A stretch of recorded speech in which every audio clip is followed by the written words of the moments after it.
To learn more what we do and how we do it, call toll-free 1-866-928-3310, and we'll send you out a no-obligation information kit absolutely free. 866-928-3310. The CFRN Emini Futures Cast is now on Stitcher. Listen to us on your iPhone, Android phones, BlackBerry, and WebOS phones. Stitcher is smart radio for your phone.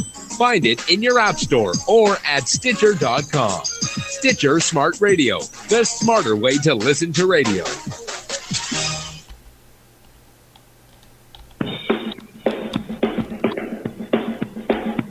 Are you ready, Steve? Andy? Yeah! Bert? Well, all right, fellas. Let's go!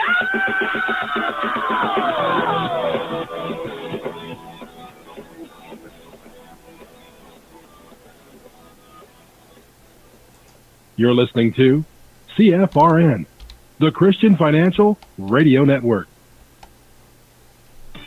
Today's broadcast is brought to you by Audible. Get a free audiobook download at www.audibletrial.com/CFRN. Over 85,000 titles. Choose from mystery, romance, religion, science, technology, business, New York Times bestsellers, even children's books. You name it, Audible has it.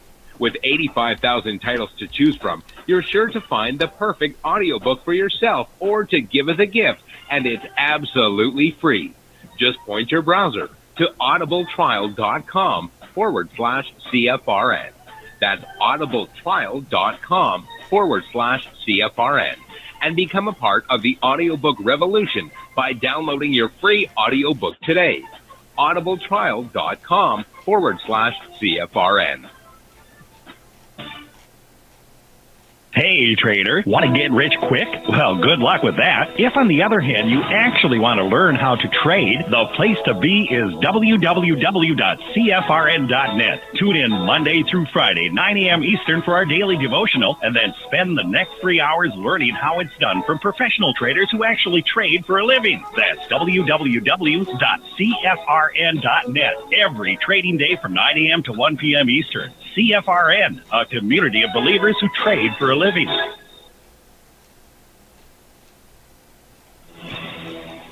Good afternoon, traders, and welcome back to the CFRN Emini Futures Cast. This is the daily broadcast of Indeterminate Length, where we discuss all things Emini, along with some really big ideas on the finer points of trading gold, bonds, crude, sugar, the euro, and even T-bills. Joining us today from our studios in Boston, Mr. Michael Bork. From our trading desk in Chicago, Mr. Burton Schlichter. Now, to get things started, let's go to our host and founder in Studio A, overlooking South Mountain, America's largest city park. Here's Dwayne. Well, good afternoon. Welcome back. Today is Thursday, 30th day of August, 2017. So glad you could join us today. I hope you're having a happy Wednesday. Wednesday, that's right, the 30th day of August, 2017. I don't know where Thursday came from, but anyway. I'm just glad you're here, man. Harvey has made a second landfall. We talked about this.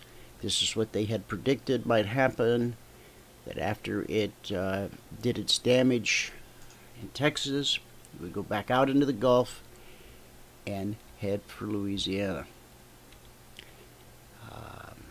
Highlights, if you want to call them that. Hurricane Harvey made landfall on the Texas Gulf Coast on Friday night with winds topping 130 miles per hour. That was Texas. On Wednesday morning, it made a second landfall in Louisiana as a tropical storm with winds up to 45 miles per hour. A rain gauge near Highlands, Texas registered over 51 inches of rainfall, breaking the record for the continental U.S. Sadly, at least 18 deaths have been confirmed, and officials expect the toll to rise. Tens of thousands of people have had to take refuge in shelters as dangerous flooding continues. Houston Mayor Sylvester Turner announced curfew from 12 a.m. to 5 a.m. amid reports of looting, armed robberies, and people impersonating police officers. On Wednesday morning, today, the rain finally stopped falling in Houston, but the city is still underwater, and Harvey has turned its destructive eye towards Louisiana. Storm made a second landfall on the Texas border near Cameron, Louisiana, around 4:30 a.m. Central today. An additional 3 to 6 inches of rain was expected from far east Texas into southwestern Louisiana and into Kentucky, with some areas receiving up to as much as 10 inches. We showed a picture the other day on the show of Ed Corey in Houston, his backyard. Lives on a golf course, and the golf course soaked up an awful lot of the rain. The rain got the lake behind his house, which was once a golf course, got within 4 inches of his back fence. Then it receded, and I haven't talked to him since, so maybe I'll text him on break. Family members and authorities have reported at least 18 deaths as a result of the storm. Tens of thousands are in shelters. Hundreds of thousands could seek some sort of disaster assistance. And Joel finally opened his megachurch to those seeking refuge. At first, he said no. I don't know the whole story, but I know that the media takes every chance they can to take a shot at Joel. And, you know, I used to really love him. I read his first book, Your Best Life Now or something, more than once, many times. I don't know, but then he and I began to grow apart. In fact, I even saw him in person here in Phoenix. Once, a friend of ours knew that I liked him, knew that I liked the book, and bought us tickets. They were like $40 a piece. She bought tickets for me, my wife, for herself, for her fiance, and we went, and it was okay. He was a little tiny speck down on the stage, and as per Joel, he didn't carry a Bible or quote much in the way of scripture, but he delivered a uplifting message. Okay, I think I came to the conclusion that I'm not going to speak ill against the man of God, but I think he probably leans more towards a motivational speaker than Bible Belt preacher. But that's okay. He doesn't take a salary from the church. His books and day planners and calendars, and he's built an empire worth about $40 million. He lives in a $10 million home, and he's done very well for himself. His dad used to be the pastor of the church. Joel ran the camera, and when his dad passed away, they asked Joel to take over. He didn't really want to. He was very nervous. He had never thought of himself, according to his own words, as being the man in front of the camera. He always thought he would be behind the camera. And look what happened. So his church, the Lakeland Church, bought the Compact Center some few years ago. Now, I don't know which team used to play in the Compact Center, but needless to say, it's huge. And I don't know how many people it can seat, but I think Joel draws about 10,000 on a Sunday morning. So anyway, I don't know what his reasoning was for not opening it right away, but he has since opened it, and a lot of people are being taken care of there. And so, Joel, we do the right thing. Why? Because it's right. It's the only reason we need. Okay, Harvey arrived in Texas on Friday night. I want to get down to the Louisiana part here. 50 inches of rain in Houston and Galveston. Louisiana and the upper Texas coast could get another 3 to 6 inches by the end of the week. Forecasters are predicting Gulf states could get 3 to 6 inches of rain as well, with areas up as far as the Tennessee Valley getting 2 to 4 inches by Friday. Storms moving northeast at 7 miles per hour. Now, think about it. A storm with, well, currently 45 mile per hour winds. At some point in Texas, I think it said the winds got up to 150. We had 70 mile an hour winds in downtown Phoenix a few years back, ripped the roof right off of our church. 130 miles per hour. So you might ask, if the winds in the storm are currently blowing at 45 miles per hour in Louisiana, how is it possible that the storm itself is only moving at 7 miles per hour? Google it. I did, and I understand it, but I don't feel qualified to explain it. So we have been taught to believe that a Category 5 storm is far worse than a Category 3. It can be, but Harvey is proving that it doesn't have to be. The National Hurricane Center is still warning of catastrophic and life-threatening flooding, and the National Weather Service called the rainfall event unprecedented.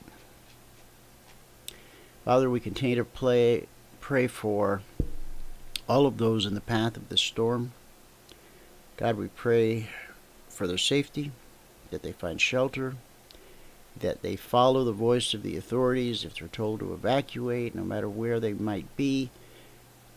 God, by the power of the Holy Spirit, give them a mind of reason, ears that hear, a mind that listens, and a heart that follows, so that they can protect themselves and their families.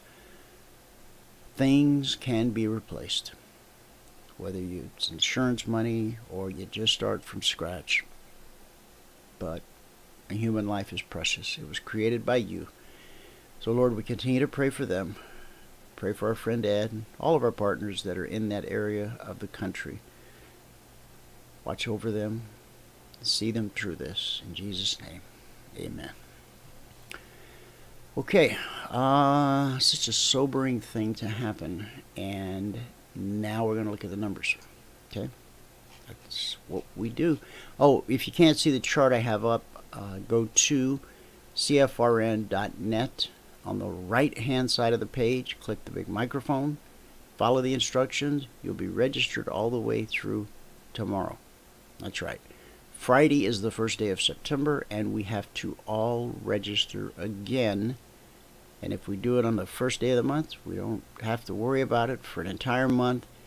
Every day you'll get an email 1 hour before the show. It'll have a link that allows you to join us with one-click access.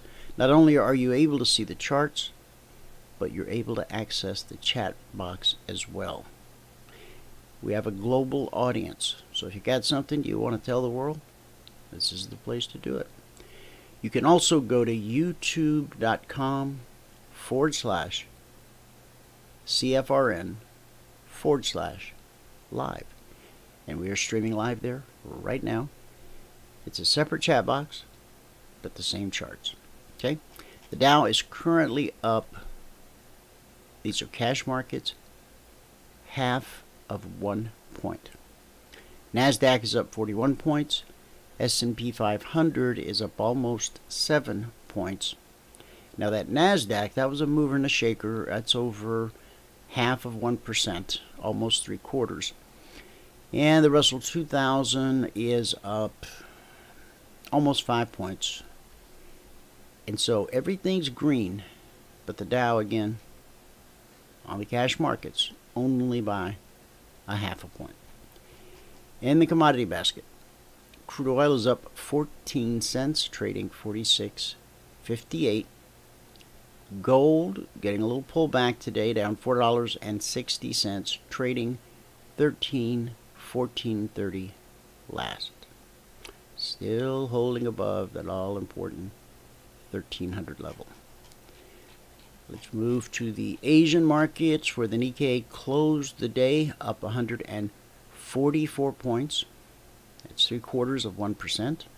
Shanghai was down a little over 2 points, and the Hang Seng, whoa, hold on to your chopsticks, up 329 points. That's well over 1%. I hope that wasn't a racial slur.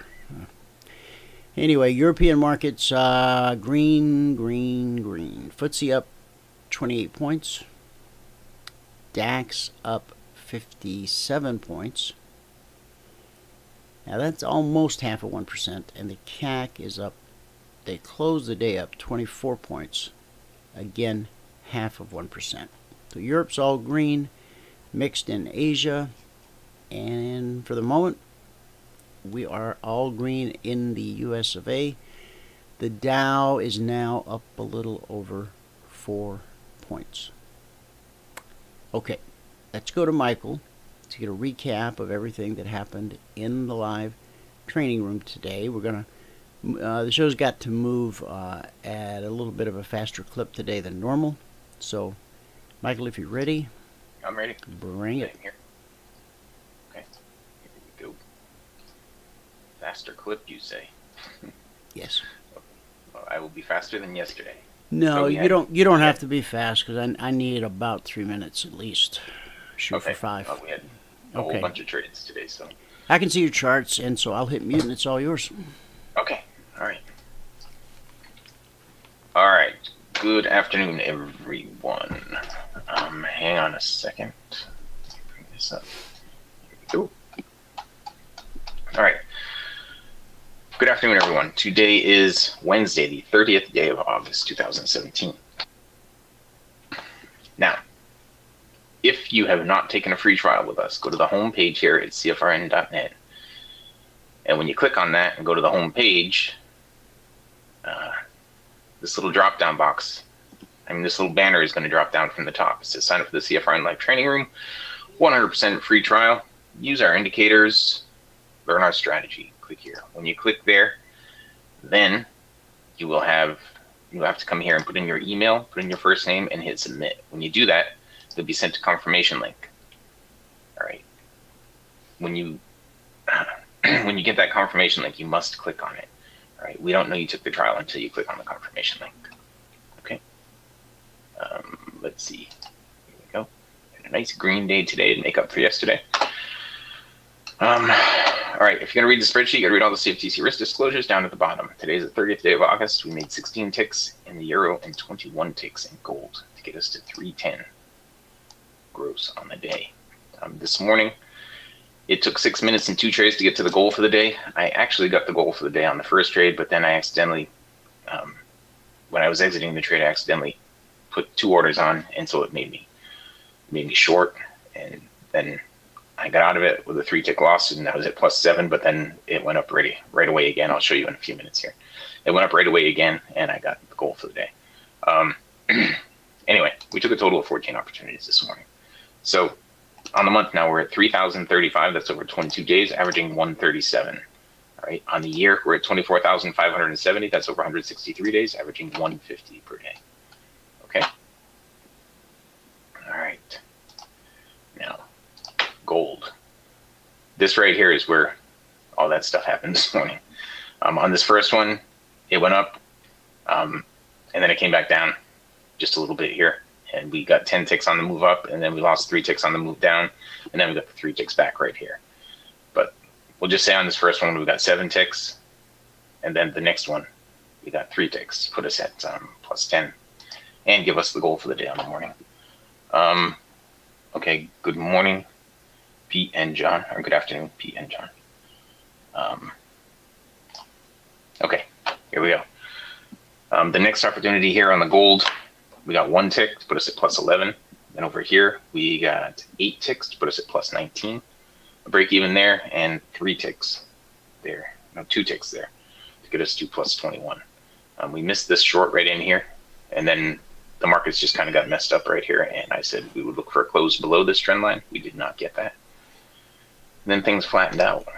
During the break, we weren't trending here, so you could have taken a long right here. You'd probably still be in it. But that's where we ended on the day. We ended with plus 21 on the gold. The euro, we started out with a stop out on the euro right there. Okay, then we got 4 ticks back right here. And then we got 2 more ticks back right here. So we were minus 2 at that point. Got a break even and another break even. And then right here we had plus 8 to put us at plus 6 on the morning. And then we missed a trade there. And over here we got plus 10 to put us at plus 16. We missed a short there. We got a break even there. And during the break there was some good opportunity in here. Right there, right there, right there, right there, and right there. All right. Right now the cycle is going down too steep to go long. Trading back and forth across the BBC, so we don't have any trade setups here right now on the euro. But we ended with plus 16 on the euro after stopping out the first trade. In crude, I had said, we had the crude inventories come out today, and I had said this level right up here, look for it to trade up to that level, and then look for it to come back down and start trading in this level right here. When the inventories did come out, we didn't have a single trade on crude today. But when the inventories did come out, price traded down right here at 10:30. It traded down to the low of the day, right in there, went through it, and came all the way back up to get up to where it was trading when the API numbers came out yesterday. And that's where it's kind of stuck right now. Actually, that was the swing high after the API numbers. This is where it was trading when the API numbers came out yesterday. So I would look for it to get back down into that range down there. Okay, we didn't have a single trade set up during the room on crude, but during the break, it looks like there are some long trades on this leg up right here. One there, one there. Nope, the cycle's going down too steep there. And right now, it looks like it's trying to put together a short opportunity, but we have dynamic support right here that has not been broken, and the entry would have to be above the MA1, and you don't have one. Okay. On the soybeans, we had just one opportunity in here, right there, and it ended up being a break even. We moved our stop to break even when we closed below right here, closed below the MA1, came back up and took us out right there, and it's just gone sideways. These November soybeans have been a total disappointment to me. Yesterday afternoon, I was telling everyone in the session that I did, the Tuesday afternoon session, price at that point on the ES was trading right in this area right here. And I said I would not be surprised to see it get up above this area by Friday. And, well, it's making a run at it. It's making a run at it. On the morning, we had one trading opportunity right there, and that was it. The cycle just went kind of flat and in the middle here after that. I don't know, John. November soybeans are usually the best soybeans to trade, and it's just been a mess. It's been a mess. And I know we have a grain report probably coming out next week. I have to check with Bert on that, but I think it's coming out next week. Should add a little volatility to it. I have a book right here. I can consult this book, and I will be able to let you know. Let's see, July, September. Hang on. I went right by September.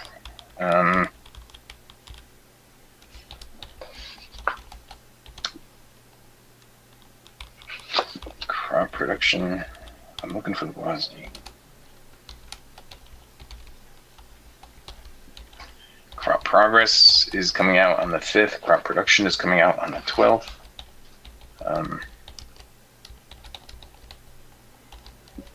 And usually it's on the first Thursday of the month, but it's not looking like it. I don't know. We'll ask Bert when Bert comes back. Okay, so, excuse me.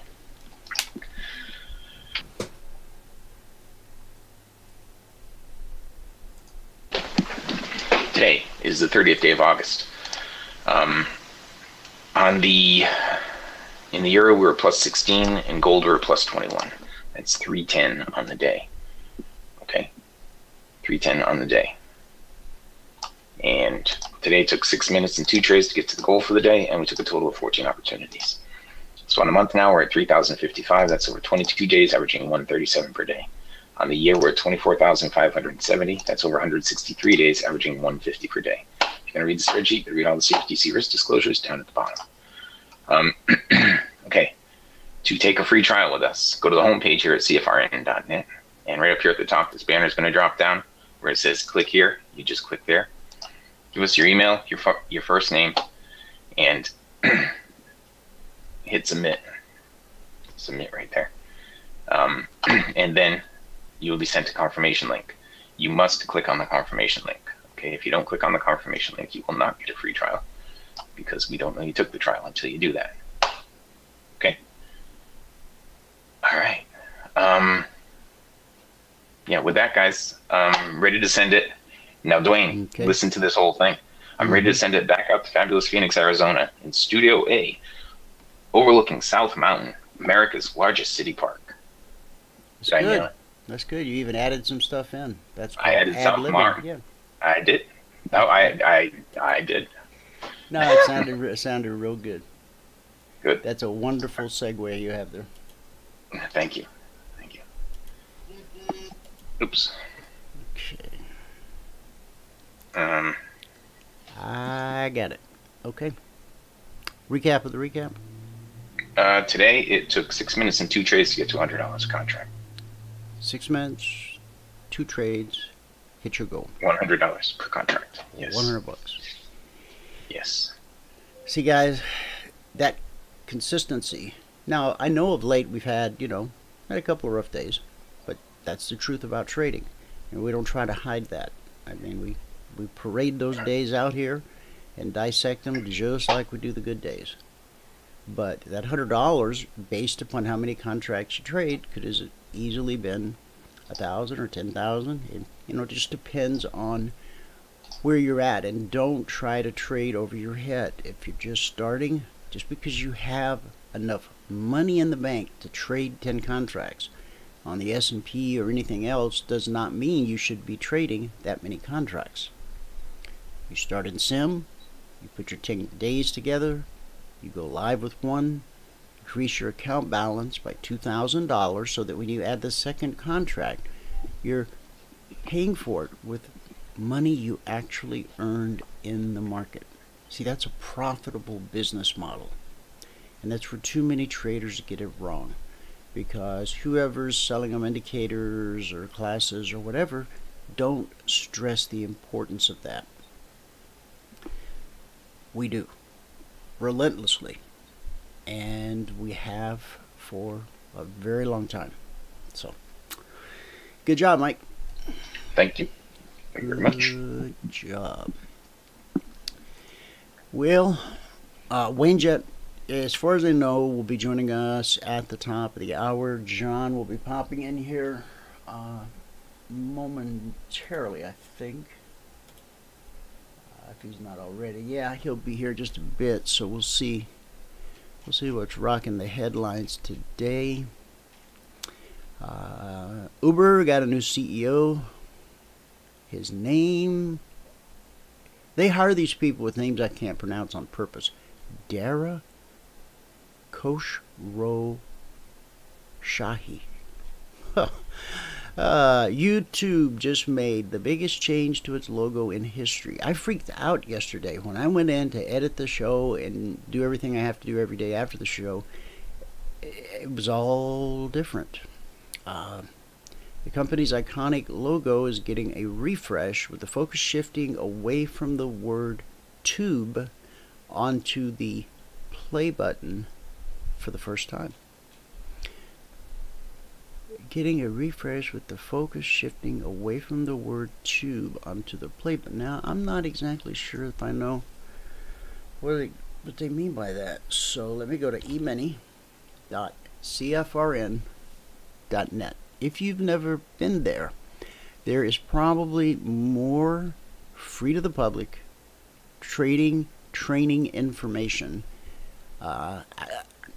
I'm certain it's the single largest repository of free to the public information regarding the trading of Emini Futures on the internet, and the internet's a big place. So I just want to look at one of the videos and see how the button has changed. Well, I'm not sure what it used to say, honestly. I think it kind of looks like it. If you guys haven't watched this video, man, you haven't lived. I know you can't hear the music, but this is a pretty awesome video. The music's pretty awesome too. The string's pretty good. I really wish you guys could hear the sound. But you'll go there yourself, and you'll listen to it, and you'll enjoy it as much as I enjoyed making it. For once, I actually made a short video. 1 minute, 2 seconds.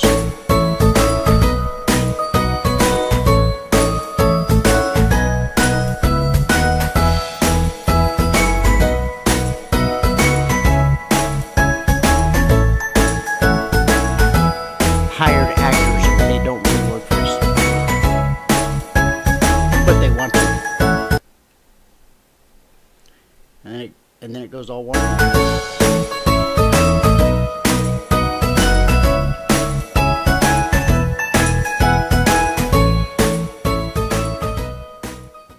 Well, by Jingo, that's just a first-class production, I got to tell you. Again, I hope you enjoy watching it as much as I enjoyed making it. So when you go to emini.cfrn.net, just got to scroll down the page a little bit. And this guy, I got to email him. He started out okay, and then he started fishing off of my peer, and well, you can't do that. So I'm gonna have to have a chat with that young man. Okay, there's something else I was gonna show you. Oh well. Let's go to the YouTube. In fact, let's do. Guess I can't do that. Oh, I know what I can do. I can create a new window. New window. Well, in theory.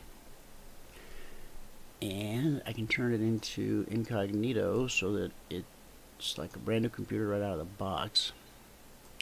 And let's see what happens when a person now goes to YouTube. Oh, they're doing a flashy thing. I hate that. Let's not go to. Let's just go to plain old YouTube. YouTube.com.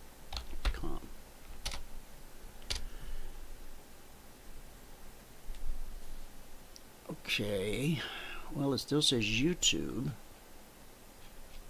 Did you know you can get YouTube TV? Watch live TV from 40+ channels.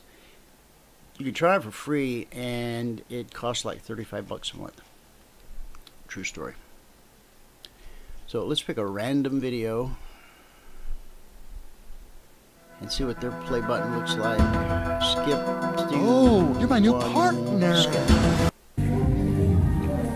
Okay.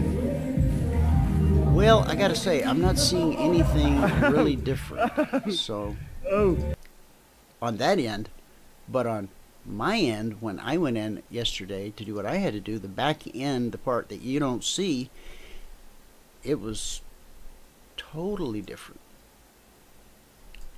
Alright, so headlines.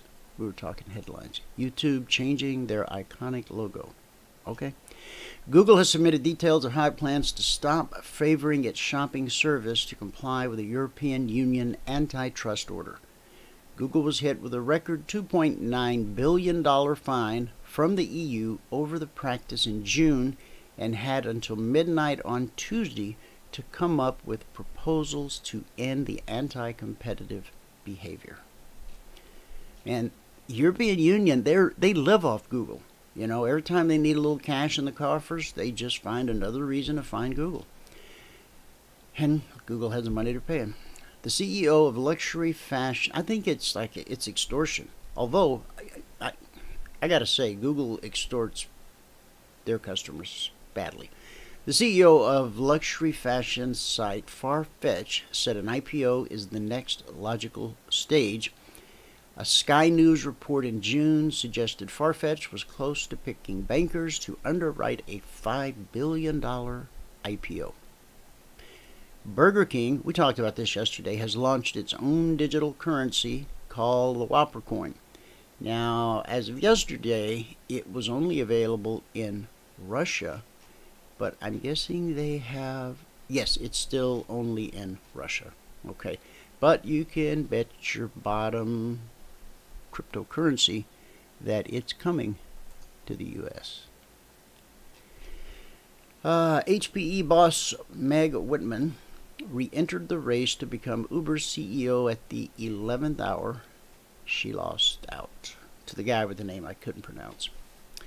Augmented reality startup Magic Leap has designed a new set of smart glasses. The glasses emerged in a patent application. This is how you can always keep up with what these different companies are doing.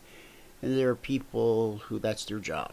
So, researchers have taught AI to write totally believable fake reviews. The implications are terrifying.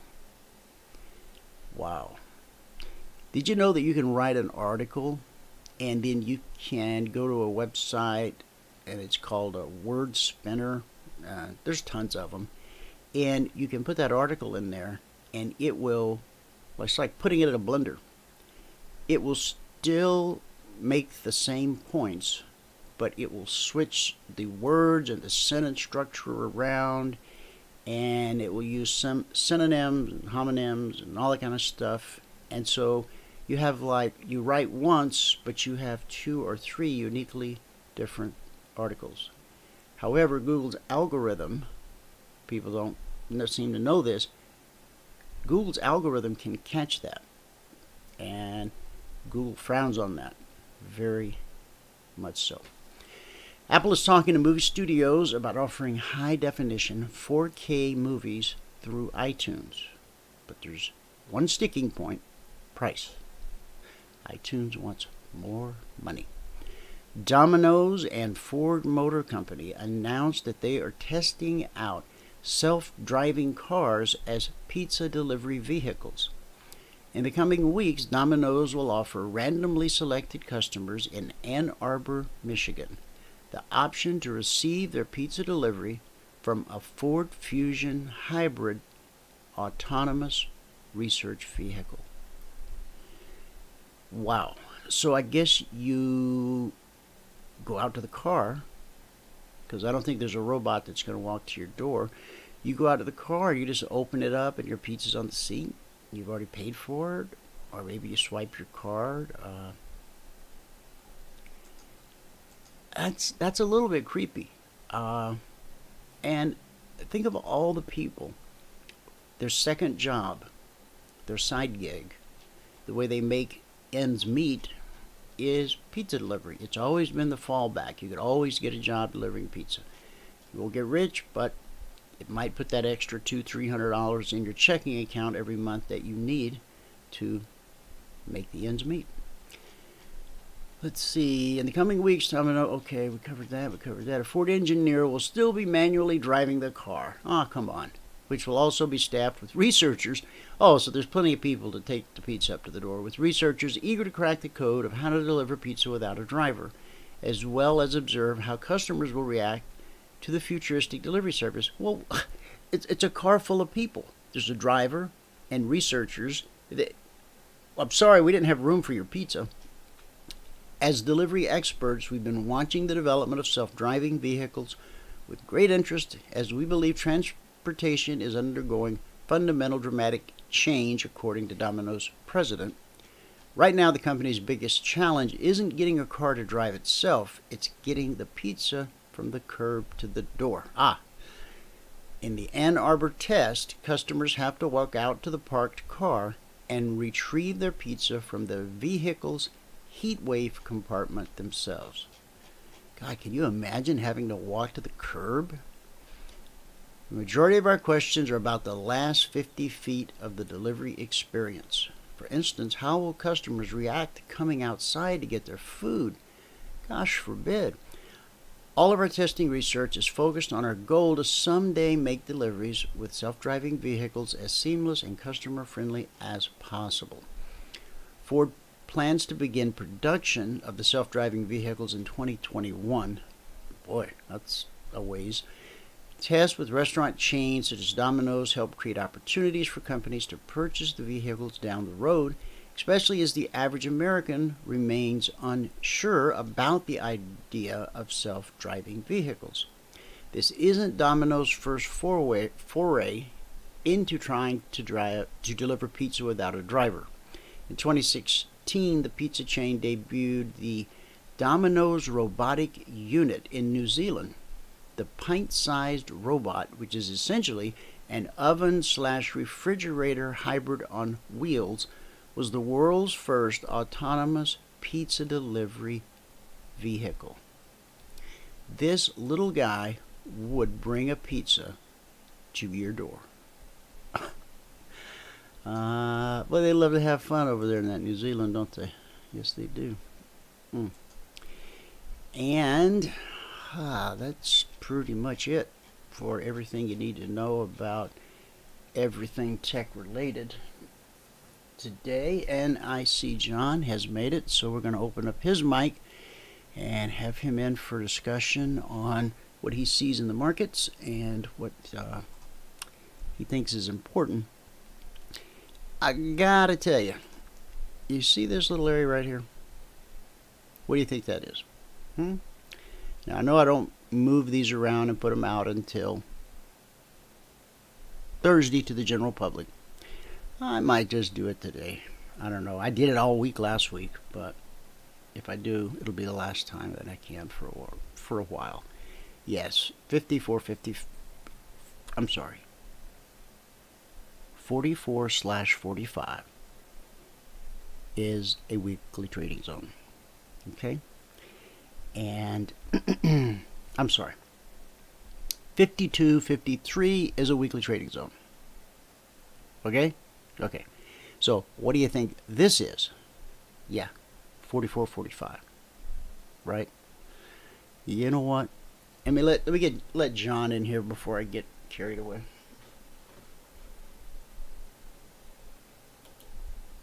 Hey, John, welcome to the show. How are you today? Good? Awesome. Glad to have you with us. I don't know if you're on the phone or not, but I saw your mic and I lit it up for you. So whenever you're ready, come on in. And I'm going to just get carried away, because I don't get out much. You guys are my entertainment. And of course, Netflix. Okay. 52/53. Okay. Get rid of that. Okay. And then 44/45.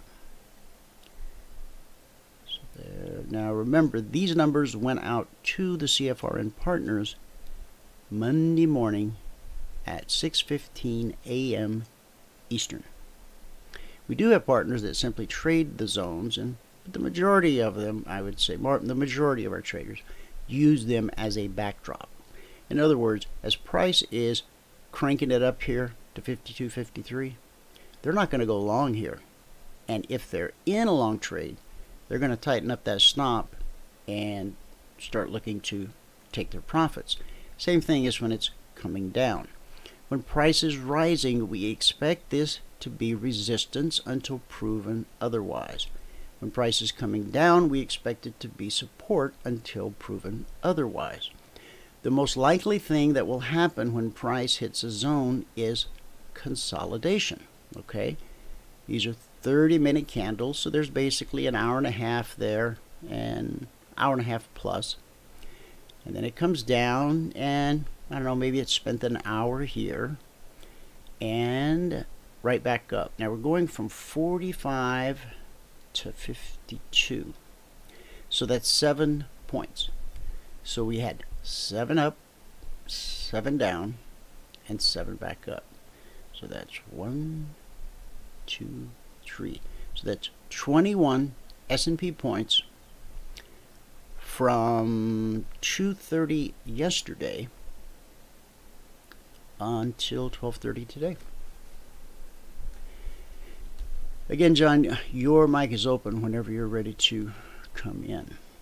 All right, so I already started this. I might as well finish it. 37.38 is a zone. I think that's the zone from, I already told you about it, the one that didn't change from last week. It doesn't usually happen, but 2 weeks in a row now we've had a zone. Now look at this, hot knife through butter, and it did not come back to consolidate. That it kind of broke the rules. So, but that's the truth about trading. Okay, that's why people come into the world of trading, and no matter what they learn, whether they learn market profile or the stuff Ed does, because the market is like a living thing, you're never going to be 100% trader. Okay, I don't care how many indicators you buy, oscillators, how many gurus you hire, how many newsletters you subscribe to, you're never going to be profitable 10 out of 10 consistently. There's just the best trader on his best day, with co-located server and staff scurrying about and huge jumbotrons all over the office, he's going to be profitable on his best day 7 out of 10 trades. Now most people would think, then I can't make a living doing that. No, he makes a very good living doing that. Okay, and he understands it as he comes into the office, that that's the best it's going to get, and he's not disappointed when he maybe comes a little shy of that. And on the day that he does a little better than that, he knows it's just, you got to step way back and look at the average, the week, the month, the year. Okay, so many traders are just a few clicks away from success, but they don't really understand what success is, and so they take all the money in their account and they throw it at one last trade, kind of like walking up to the roulette table or something, and that's how that story ends. So, all right, 37.38, and then 29. Oh, maybe this was the one that didn't change. 29.30. Or did I already put that there? Anyway, and then the lowest weekly zone for the week on the S&P was 24.15. 24.14/15. So there you have it. Now there's still one up overhead. I'll show you. Come on. 24.15. 24.14. And the one overhead is at, oh, we got two more. 61.62. Now we got big news on Friday, so if it's positive, we very well may hit that highest zone. 61.62 is the next on deck, and then Friday, look for potentially 24.78/79. Okay, All right. So there you have it. Zone, the zone. This one, sliced through, very unusual. Consolidation. Leg, retrace, leg, a little sideways, then right up, back down, back up. Today's Wednesday. We still have 2 more full trading days and the rest of today. Okay. And the Sunday night Globex Open was, usually put a yellow arrow right there.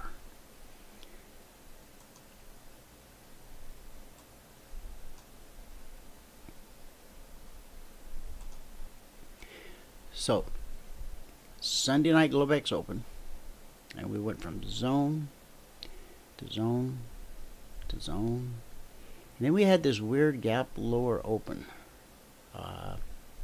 Look at all that consolidation right there in that 1 point area. Now this is where we overshot the market.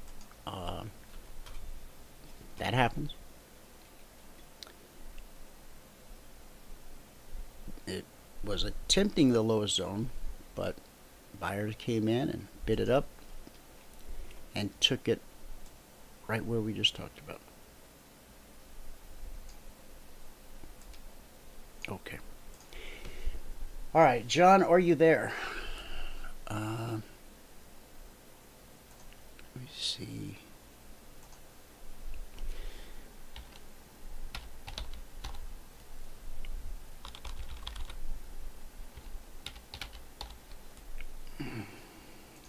Okay, let me just shoot him an email.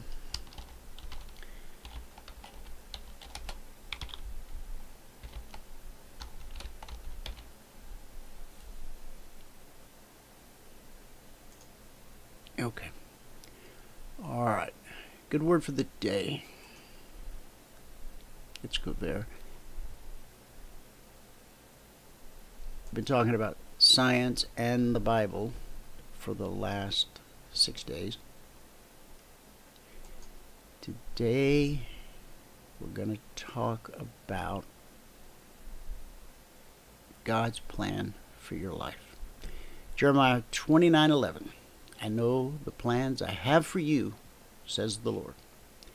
People of Israel ended up living as slaves in Babylon because they disobeyed God and decided to just do their own thing. And they paid a high price for it. They lost their homes, they lost their jobs, their freedom, and their self-respect. Has that happened to you? Well, there's good news. God says the plans I have for you are plans for good and not for disaster, to give you a future and a hope. In those days when you pray, I will listen. If you look for me wholeheartedly, you will find me. I will end your captivity and restore your fortunes. Jeremiah 29:11 through 14. He says, I will end your captivity. Did you know that the original meaning of the word religion was a return to bondage? Should think about that. That means God still has a plan for your life and your family if you seek Him wholeheartedly. See, for too many of us, God has one day out of the week, Sunday. We get up, we can't find any excuse valid enough not to go, so we go to church. Okay? And then Monday through Friday, we don't give it a whole lot of thought. If you seek Him with all of your heart, every day of your life, He will reveal it to you. Now, of course, people ask, how do you know God still has a plan for me? Because you're still breathing. He has a plan for every single person He ever created. And it never goes out of date. Unlike the milk in your supermarket that has an expiration date after which it can't be used, God's plans don't have expiration dates. Even if you've gone astray and missed His plan for years, that plan can still swing into operation the moment you turn your life over to Him and fall into line with His will. Now, the plan may be somewhat modified from what it would have been 20 years ago if you had paid attention, but that doesn't stop God. He can adapt to fit anything that comes up in any life that's ever lived, including yours. You simply have to seek Him with all of your heart, with all of your life, everything. You got to turn it all over to Him. We're just stewards. We're just strangers in a strange land. We're passing through, but there's a plan. And if you don't know what that plan is for your life today, then spend some time alone with God and ask Him, and then listen. And you may not hear the voice of Charlton Heston, but if you are serious and if you are passionate and if you are broken and contrite before Him, it will be made evident unto you. It will. It may not come the way you expected it. It could be a letter in the mail. It could be a phone call. It could be someone knocking at your door. I can't tell you what God's plan is for your life because it's His plan. And He's not going to tell me. He might tell me if you refuse to listen. But if you ask with all your heart, He'll tell you. I know the plans I have for you, says the Lord. Jeremiah 29:11. That's our good word for the day. All right, John, did you make it in?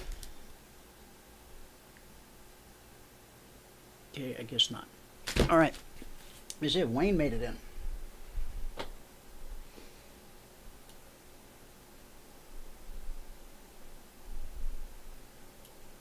No, I don't see Wayne either. So we're just going to move ahead. I got an email from Wayne that says he will be here, so I'm sure he will. Oh, he probably already is. I think I see him right there. There he is. Wayne, I don't see your microphone on, so you might check. Oh, there you go. Welcome to the show. You hear me? I can hear you now. Okay, great. How are you, Dwayne? I'm doing good, Wayne. Yourself? Fine, thank you very much.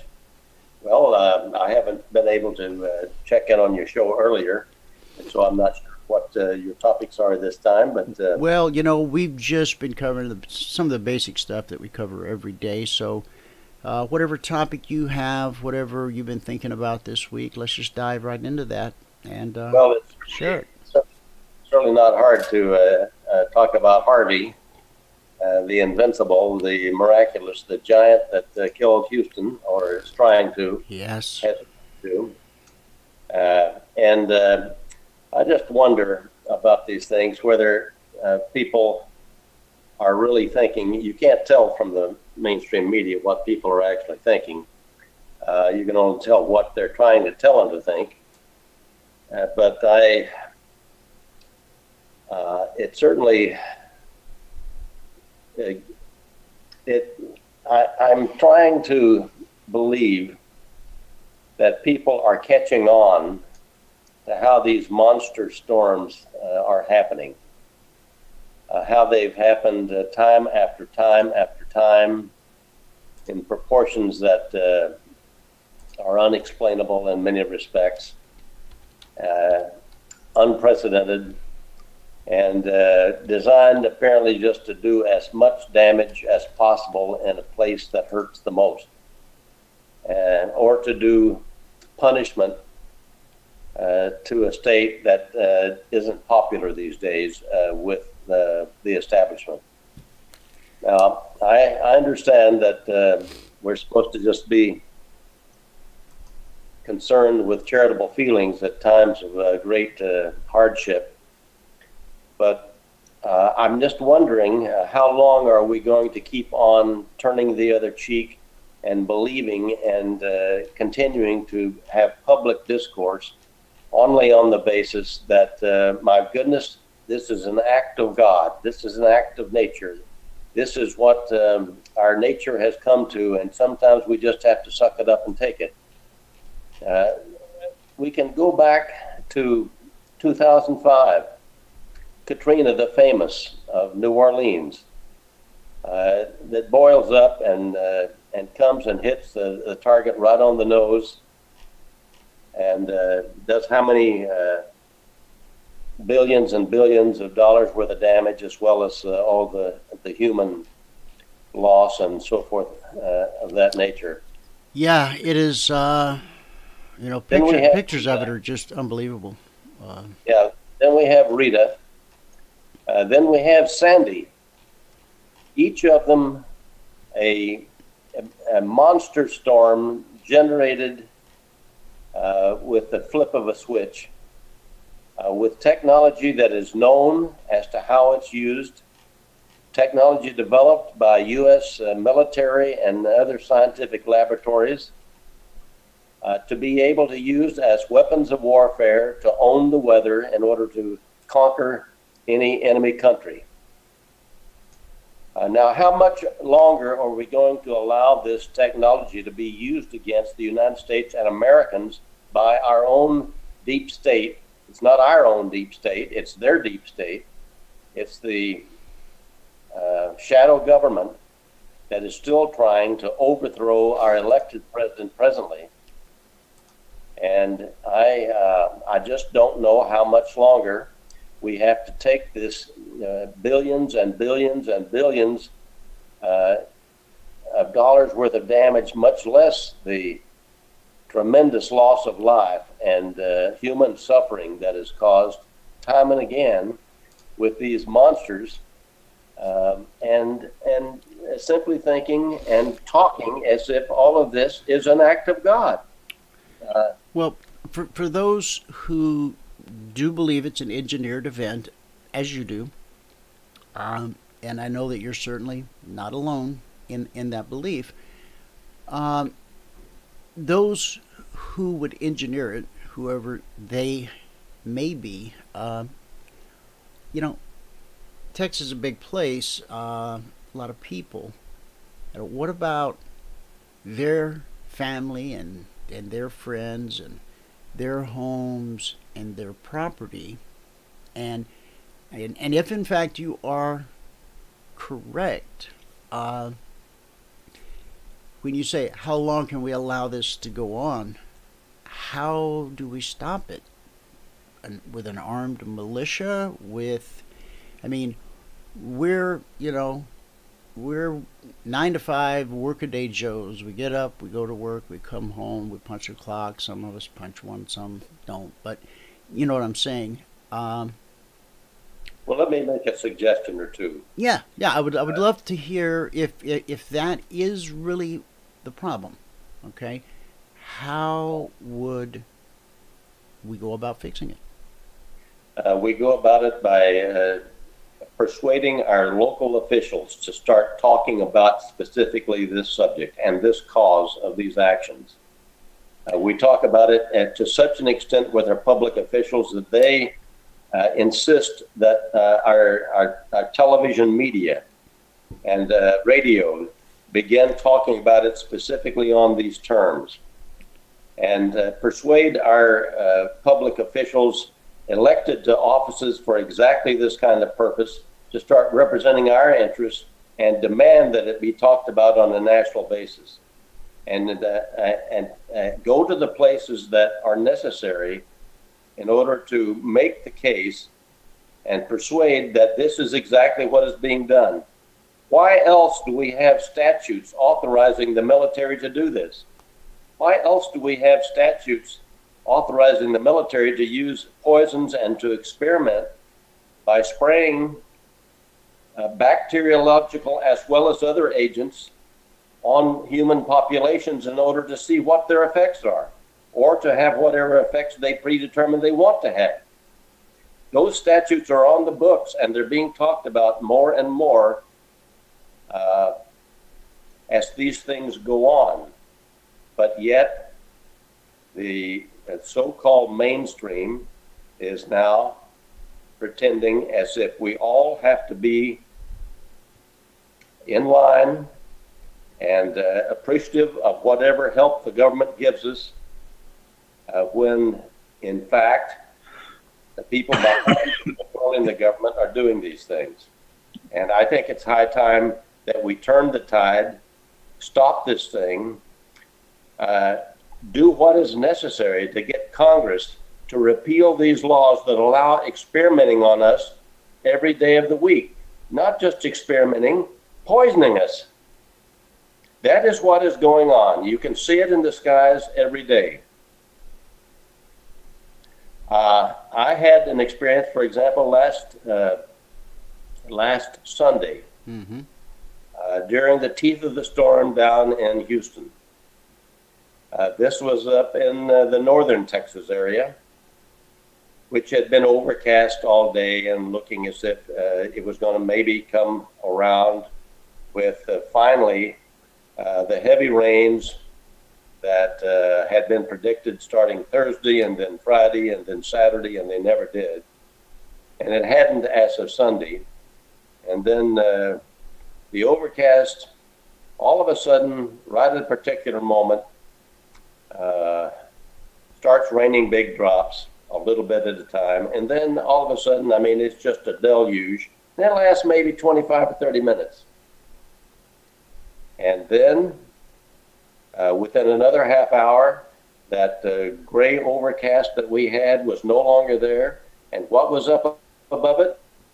The biggest cross-hatching of sprayed chemtrails or geoengineering you've ever seen. Well, maybe not that you've ever seen, but one that would match just about any. Cross-hatched every direction you can see, all glistening in the evening sunset because of the metals in them. And yet, not a comment from our weather folks and our disaster folks that are telling us everything we need to know about this disaster that's happening to people in Houston. Right. And there is plenty of technology, patented technology, that tells you exactly how to keep a storm exactly in place and not let it move. Or you can move it right up the coast the way Sandy was moved, all the way from the Gulf where it was generated out of nothing, and all the way up the East Coast without expending its winds until it turns left right into New York City, where it needs to flood a place where supposedly hundreds of billions of dollars worth of bearer bonds are contained, and lo and behold, they got flooded and destroyed if they were there. This is the kind of criminal acts against the people of America that unfortunately have been going on against the rest of the world at the hands of those who control our government and so many other nations. We have got to do something about it as Americans to stop it here at least, and hopefully to stop it in other places as well, because the same people are the ones doing it, and they're using our military in large part in order to do it, and our clandestine services, so-called, the paid mercenaries acting under secrecy. So that's what's on my mind. Okay. John, what's your thought on this theory that the chemtrails and that the weather is controlled? And I don't know that we've ever asked you your opinion on that. I told Wayne, now it's not necessary.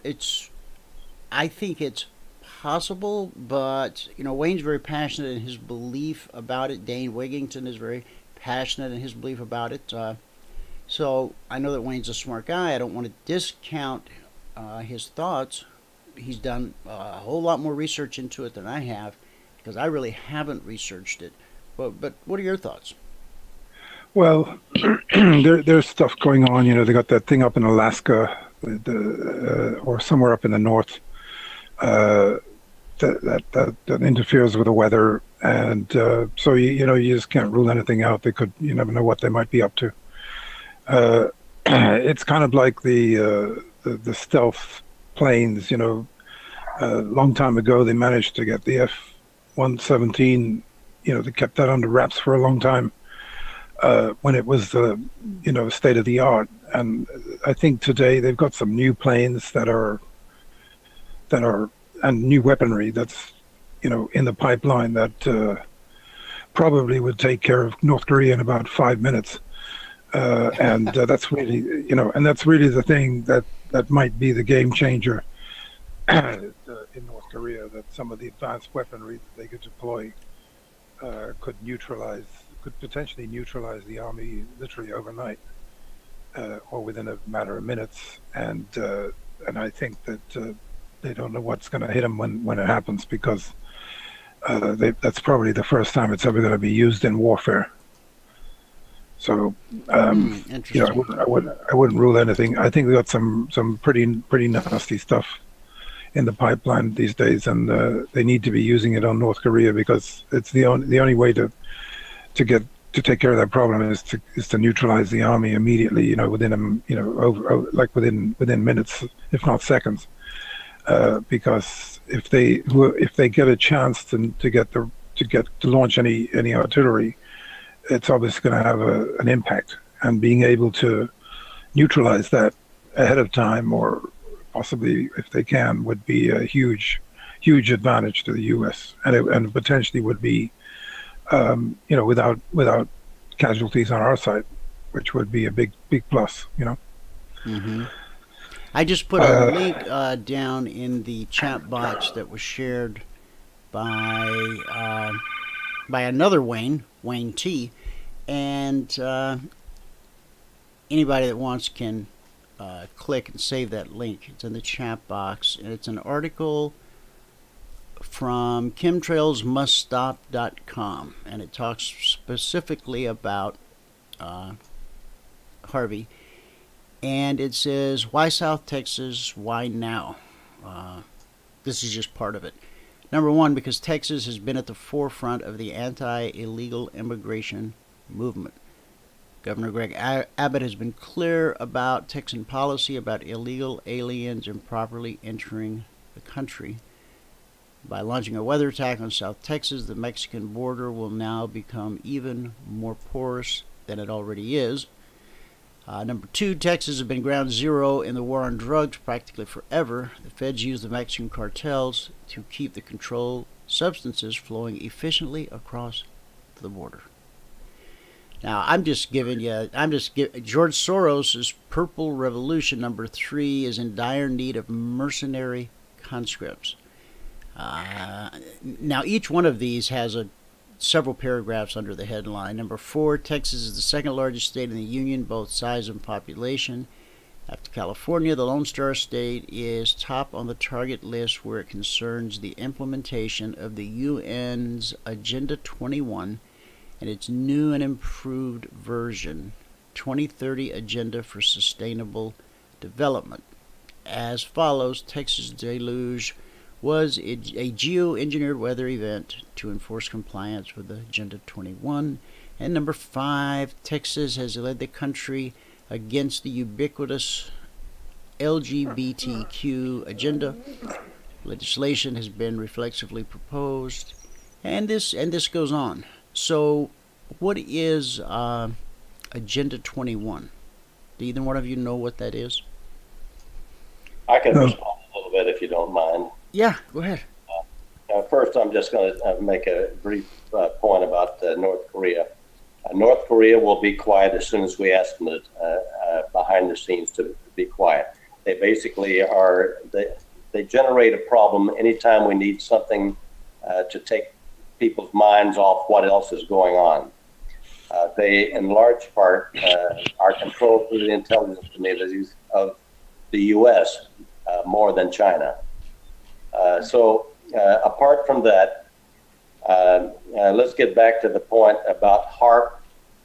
As mentioned by John, the facility in Alaska he referred to, that's where it started. It has developed many facilities around the world, far more than the Alaska facility. And now it's spread in the 5G generation of electronic warfare weapons that are now spread all across the country and are about to be put into effect here. They're supposedly cell towers, but they are weaponized and have the capabilities of doing great harm to the human population of the United States. How would they do that?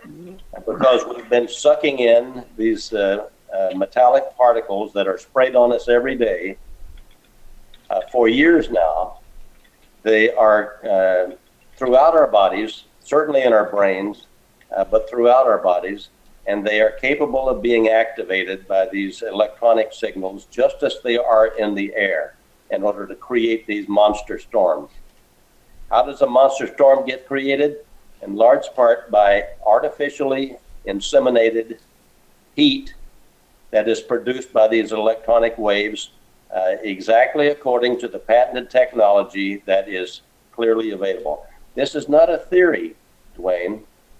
This is completely provable evidence that is replete in all the technology that is being practiced, not only in the technology patented, but also in the laws that allow our government to do this with impunity and not be held liable for it.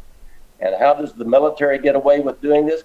It is required by the statute simply to go back and report to secret committees within the Congress about what they're doing. Never making the press, never making the headlines. They don't have to discuss it with us.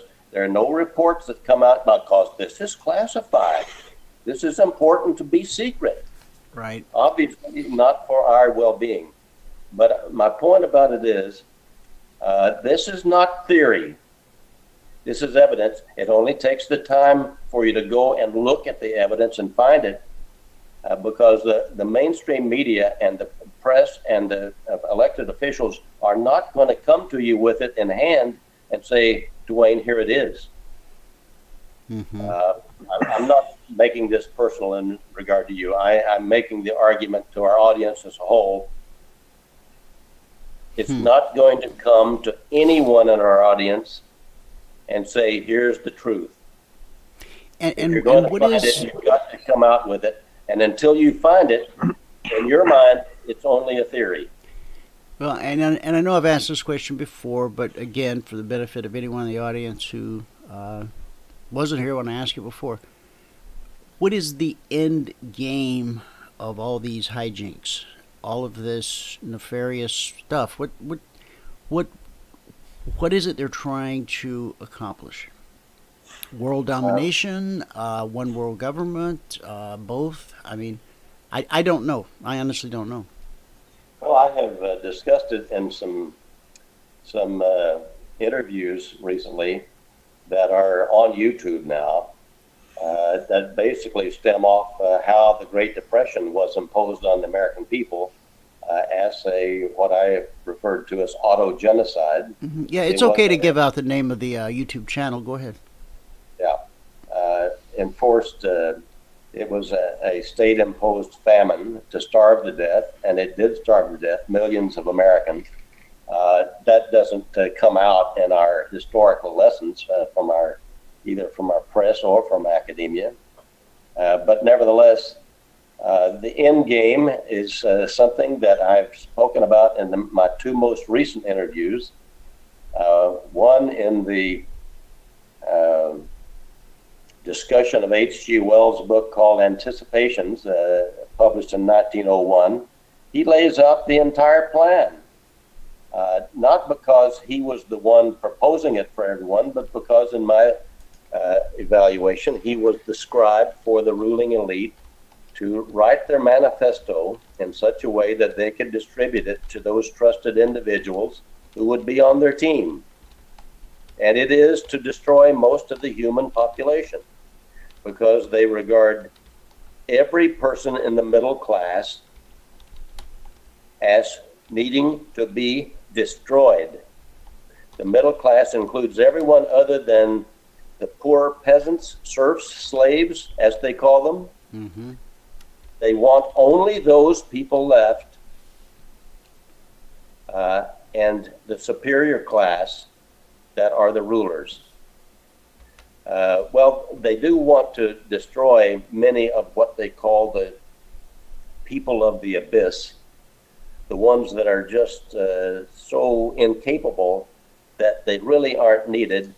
All they want is the necessary human machinery and enough capable people to be their servants and run the rest of them. And they want to destroy the rest of us.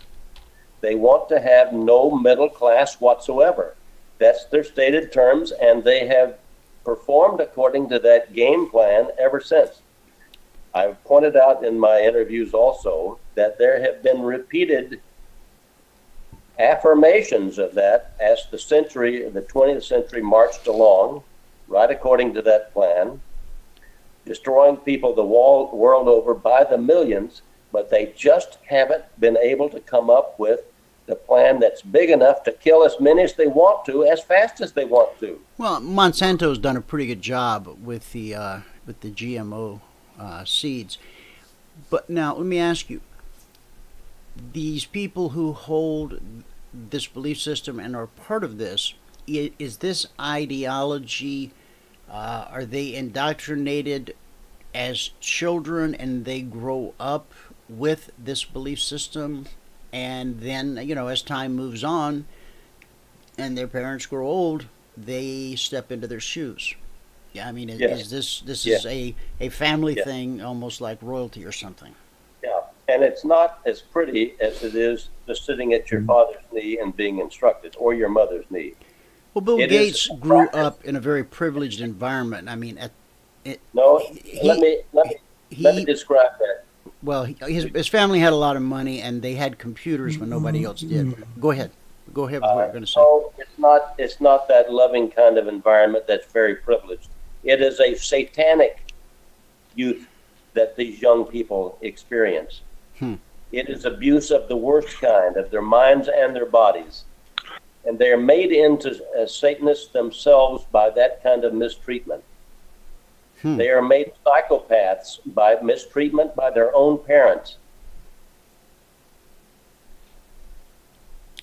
Now, how long do you think this has been going on? It has been going on far before 1901. This was a report of practices that had already been practiced. As H.G. Wells said, we had a stable humanity, he said, for 5, 6, 7 centuries, as far back as we can show. They did it by this same method. And all of a sudden, somehow, in the 19th century, primarily, the 18th and 19th centuries, it started getting out of hand by people rising up from serfdom and fighting hard enough to get some rights, to get the power of vote, to get a parliament, to get a little bit of humanity behind them in order in certain countries to start forming a middle class, a people that is somehow greater than serfdom, though they certainly cannot claim to be the superior class.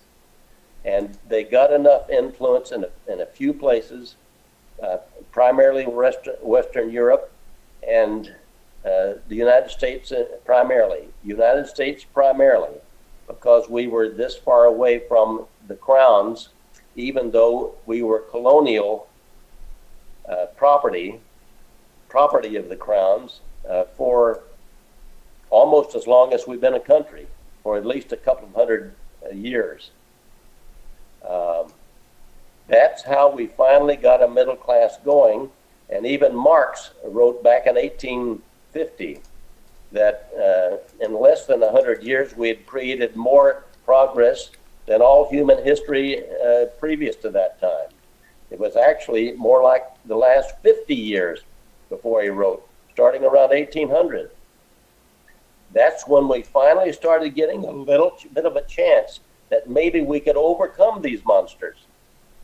And somehow or other, Americans have now been convinced that we've always been in charge and that the people have been in charge of this country all this time. Well, I'm sad to tell you, as sad as anybody could be, no, we have not been in charge. And certainly we have not been since 1901.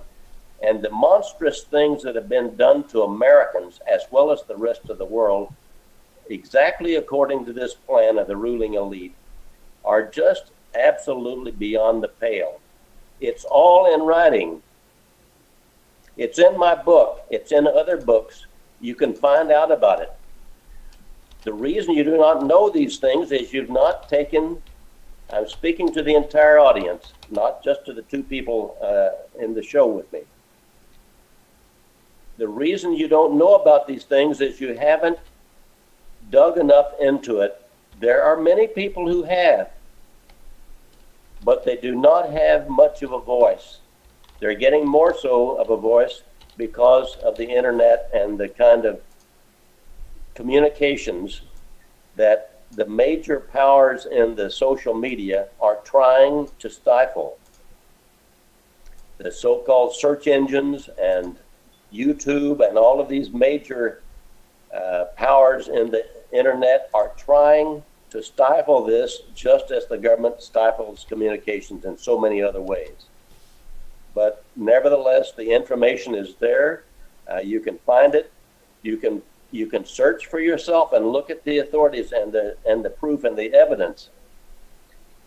There is someone out there that we have to be concerned about, not like FDR said that the only thing we have to fear is fear itself. We have some dedicated enemies who are trying to kill us all.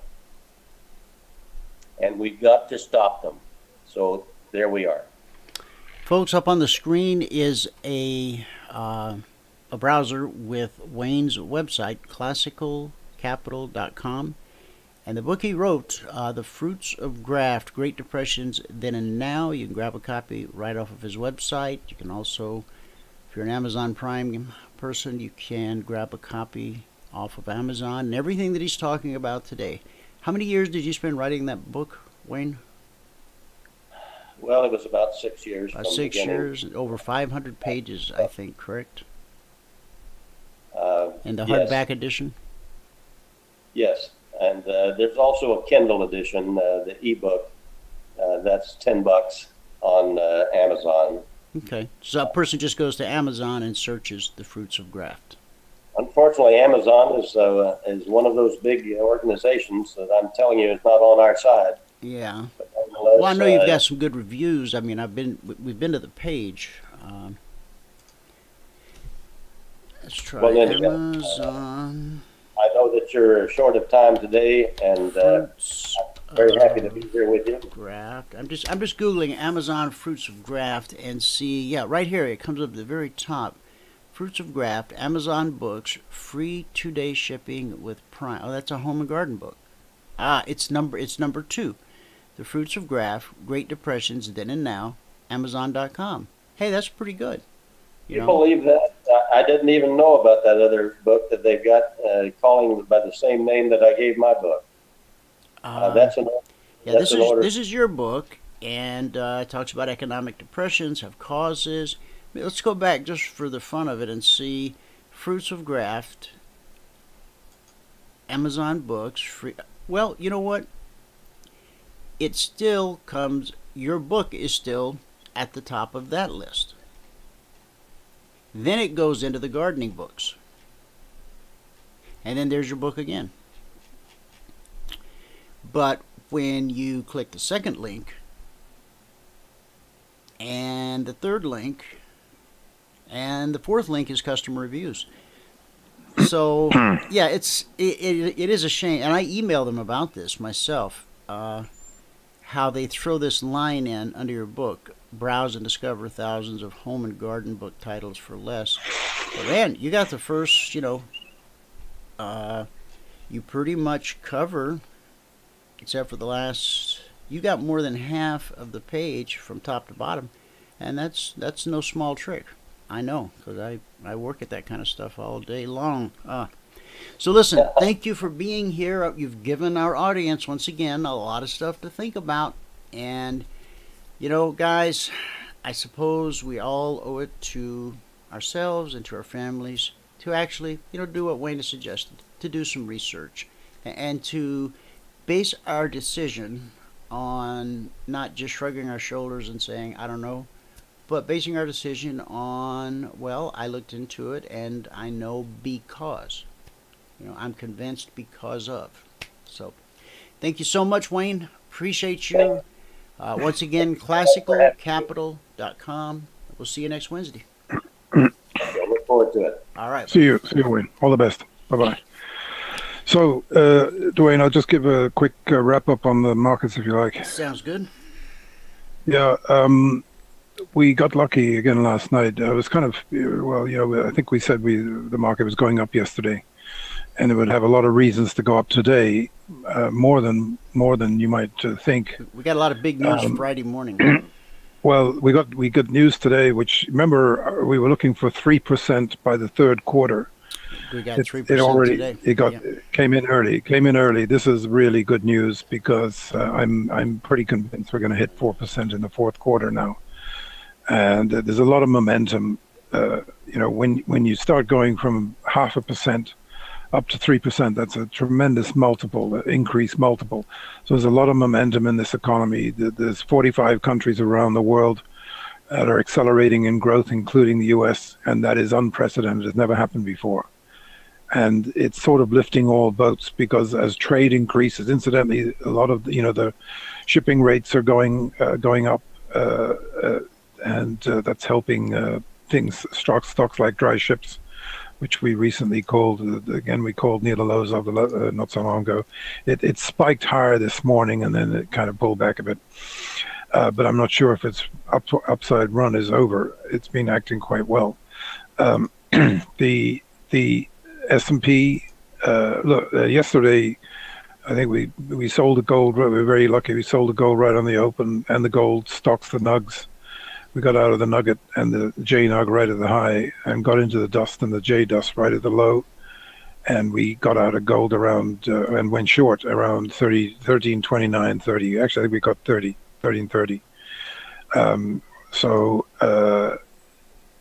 we're down to 14 or so. We got down to 12. It kind of looks like it's going to go a bit lower, actually. And with the jobs number coming out, sometimes the gold can have some troubles, especially if the jobs number is good. I'm looking for 250 to 300,000 jobs. I think we're going to have a blowout number. I sure hope we can hold 13 on the pullback. I think we will. I think 1308 is sort of my target, and I think we'll probably get there. But it could just touch 13 again. It could even go a little bit below, like you said. But I think after that, you've got to be a buyer of the gold and silver again. And but the market, this considering we were down sharply yesterday morning, the market is the flag formation we talked about is starting to look pretty good. And so anyway, we moved up last night, and actually it was around at 3 o'clock or so. You probably were thinking of you at the time. London Open. Yeah, and you saw the way the market spiked. Well, it kind of looked like it was going to keep going, but I just had a sense that it was worth taking a shot at shorting it and reversing it. And amazingly, we came back to the open this morning. So we reversed and went long, and we also long all the stocks that we normally follow, including the drug stocks, the FANGs. All stocks are acting really well today. A couple of stocks in particular. Look at our recommendation on GILD, G-I-L-D. Take a look at it today. Okay. Insight. We got Juno yesterday. So it's really starting to get back to business. To the good old days of up markets again. And if we start hitting 4% growth, I think the market's going to 24,000, maybe even 26,000. This is a very, very long-term deal, and I think, as for the reasons I explained yesterday, where we could get an elongated, we could be in the longest boom in history now. And this one is going up so slowly and methodically. It's sort of not overheating. There's no real inflation out there yet, although I think that's coming. It's certainly, it's looking pretty good. And this is pre-tax cut, pre everything else, pre-stimulus. The stimulus that's going to be created by the Texas situation it's funny. Back in 1992, when Hurricane Andrew hit, we were actually in a recession of sorts, and that when that hit, it kind of sparked the rebound in the economy, the Andrew, and this Texas epic disaster is probably going to do the same, because you're going to inject 150, 200 billion into the economy along with the stimulus that's coming. It's all good stuff, and we'll keep this market going for quite a while. Gilead is approaching a double top going back to September 20th, it looks like, of 2016. But it's making new 52-week highs, or very close to, right? That's I mean, I'd be long after this kind of performance. You got to be long this stock because. Can you see my screen? Can you see my screen? Yeah, I can. Yeah. Okay, that's a 1-year chart right there. Yeah. So. Because if it starts hitting new 52-week highs, it's going to get a little bit higher. Needs to get closer to 85. No, it's going to $4 today. Yeah, it's going to 100, 120. This is the company with the cancer treatment that we discussed the other day. Yeah, their main business is the hepatitis C cure, right? And they must be making a ton of money off it to be able to make this takeover, a $12 billion takeover. Right. So this is making the company much bigger, and it could be a company maker for them. So I think this has been in a bear market for a long time, and I think the surprises are on the upside now.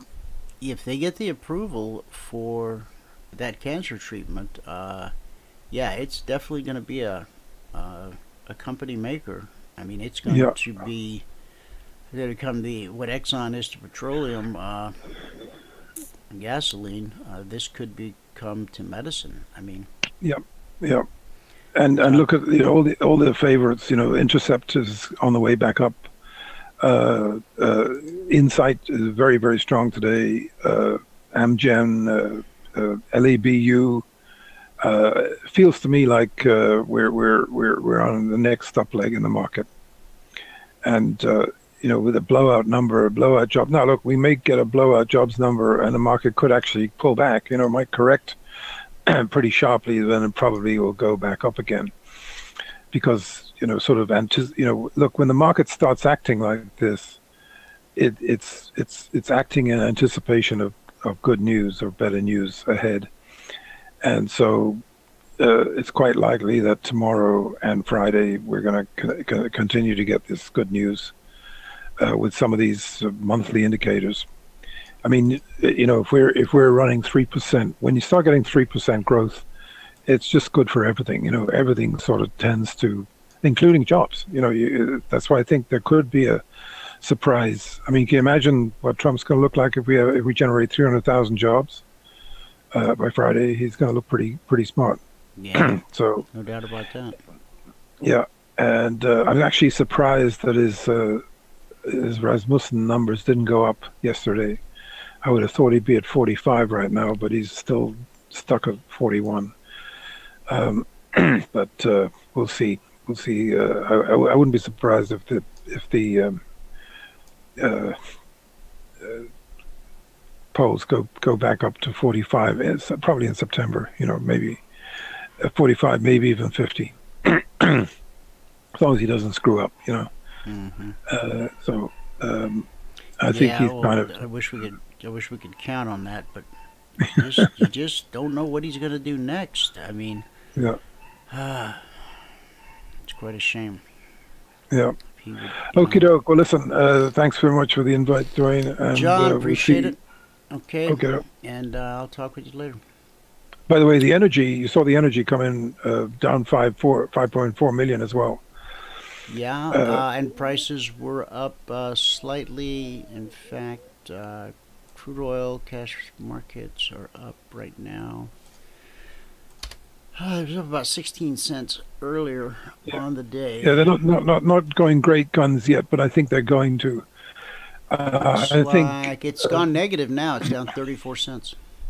Yeah, it's weird, but we've seen this behavior in the last few weeks where it actually even sells off on good news. I'm fairly confident that between now and next week, the market's going to rebound. It might take a day or two, but there seems to me to be an awful lot of bullish news ahead for the oil because of this hurricane. I mean, look, they've got 20 or 30 ships offshore that can't dock. Right. That's going to create a real squeeze in the markets here in the next week or two, along with production being shut in for about a week now. That's potentially two and a half. That's about 10 million barrels, plus possibly 10 million minus 10 million for the ships. All of a sudden you might have a 20 million drawdown. That would be explosive. There's something coming here that's going to knock this oil market through the roof very, very soon, I believe. All right. We'll be watching for it. The Dow's look at the Dow's performance this week. This is Sunday night Globex Open. We went from zone to zone. We overshot this zone. We came a little bit shy. Our Dow numbers aren't always as accurate as the S&P, and then we came back down to the zone. And then we had this weird gap lower open, which some of the audience told me they thought had to do with North Korea. I don't know if your charts show that or not. Definitely was a Korea issue. And this went zone to zone. It spiked. It closed back above the zone. And then right back up. And now, we're consolidating just like we should. Consolidation, and we missed that by just a few ticks there. And we're starting to move back up like we are on the S&P. The S&P just triggered last night's Concierge Trade Alert, but as far as what it's done zone-wise this week, that's the Sunday night open. We went zone to zone, overshot the zone just like we did on the Dow, came back down, back up to the zone, and then consolidated for all these hours. Each candle's 30 minutes right inside of that zone. And then this was the one kind of, usually get one of these a week, and then back to the zone, consolidation, and then we hit it right on the nose there. From there, back to the zone, and then we consolidated here for a bit, but we're definitely reaching up to 61, 62, and this is our highest zone for the week. So by close of business on Friday, we expect price to be at or below 79.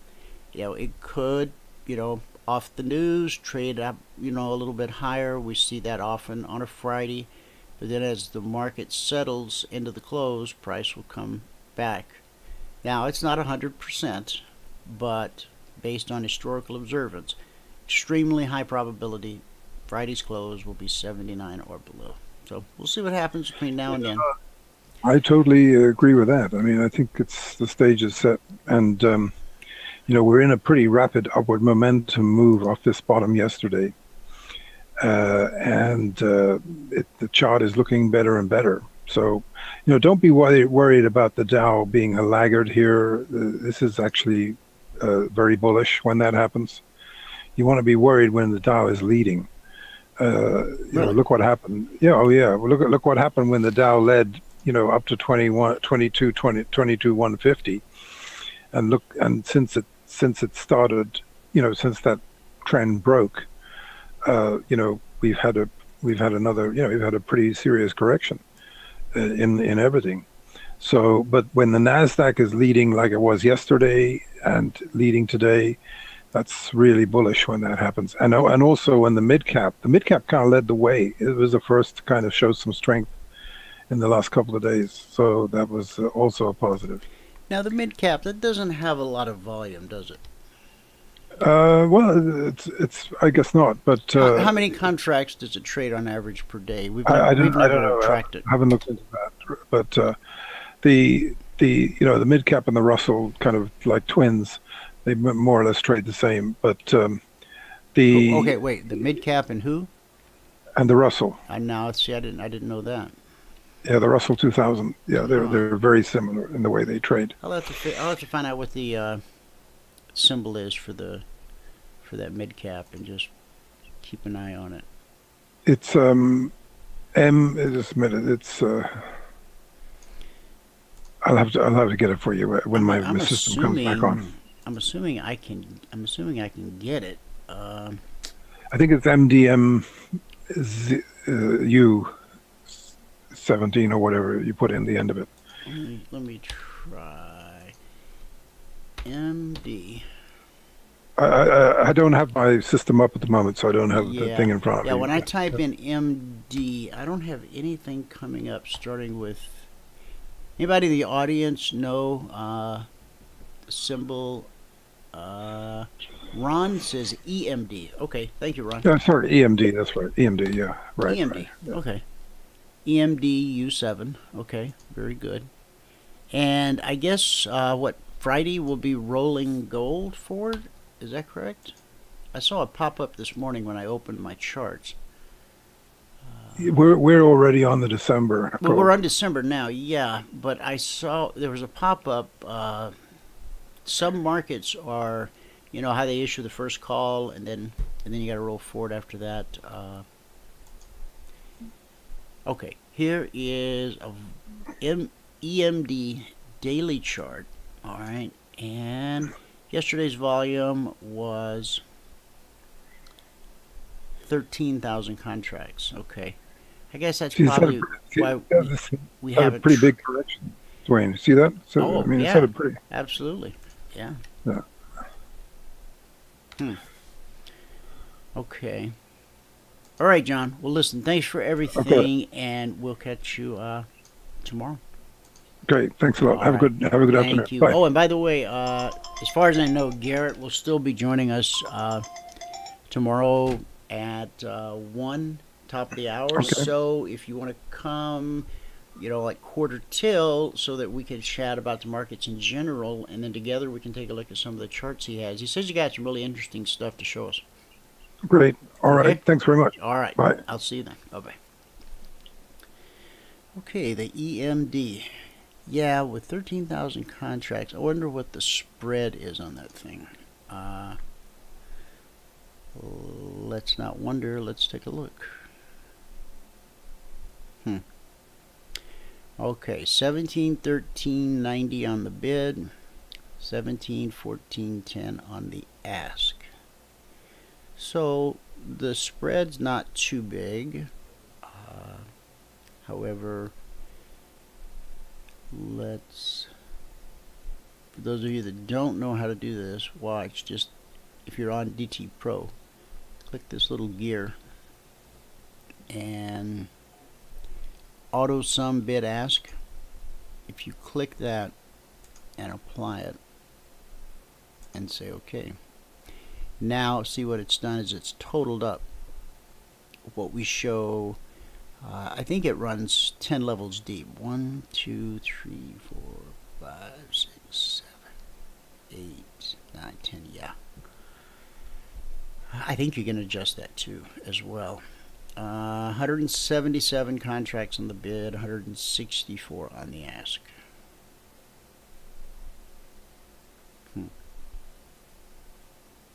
Yeah, it's just, you know, if it were the only thing to trade, I mean, we could certainly trade it. That wouldn't be a problem. But there's just better things. Now, this is a daily chart. I'll just throw our indicators up there just to see what they tell us. Obviously, we're in a downtrend. That's probably going to pull back into the BBC. Guess no me indicators. Okay, bearish cross, price pulls away, price pulls back, down close, sell the open of the next candle, minus 1 tick. And you get a run down. This candle opened at 1736.80, so you'd be getting in at 1736.70. And the swing low of that leg, 1698.40. I can't tell you what the dollar value is on that, but Ron might be able to tell us. And Ron is saying that the Russell now has about twice the volume as the EMD. Okay, great. Thanks for sharing that, Ron. Do you know what does the EMD pay per tick, per point? Now the Russell used to pay $100 per point, 10 ticks to a point. And then when it moved over to the ICE exchange, they whacked it. Not only did they start charging for the data, they whacked it down to $50 a point. So again, wherever you put our indicators, they're going to go in, they're going to find the underlying rhythm of the market. Okay? Doesn't matter what time frame, it doesn't matter what market.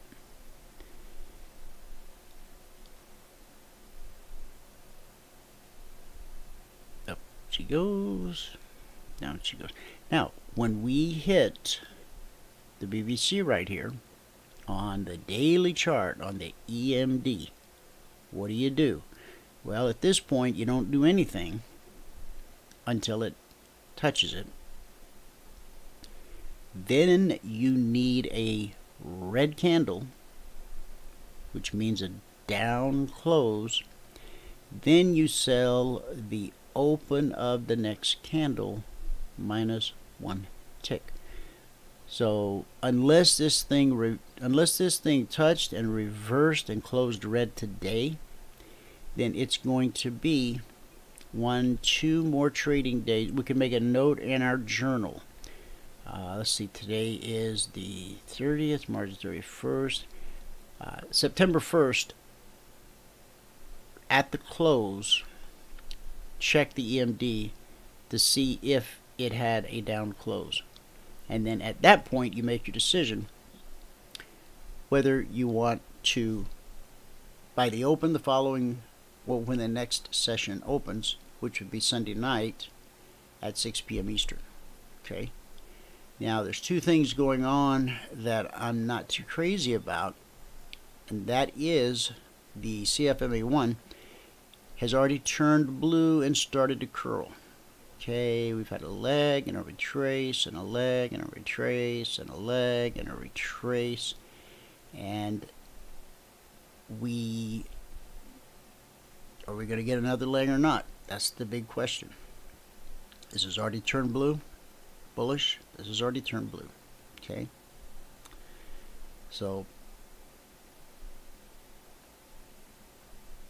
daily chart, remember, your notes would be to check it at the close Friday, because if it hits the zone today, or it may not, it might not hit the zone until tomorrow, and then it might take Monday's session to get your down close. You might not get a down close. Okay, instead of this being a retracement, this could be the beginning of a reversal. Okay, it's quite possible. It could pull up to the 38 perhaps, and then give us a red candle. Okay. What could happen though is if this pulls all the way up to the 38, if it takes a couple days for it to get there, it's going to pull the black step line up into the BBC, and that's going to disqualify any short trade. So if this were still red and falling, and this was, now this is still below the 50-yard line, so just the fact that it turns blue, that's not that big a thing. But this, as it starts to come down, there's a high probability, okay, that this then becomes good support. And we know where our obstacles are on the way up.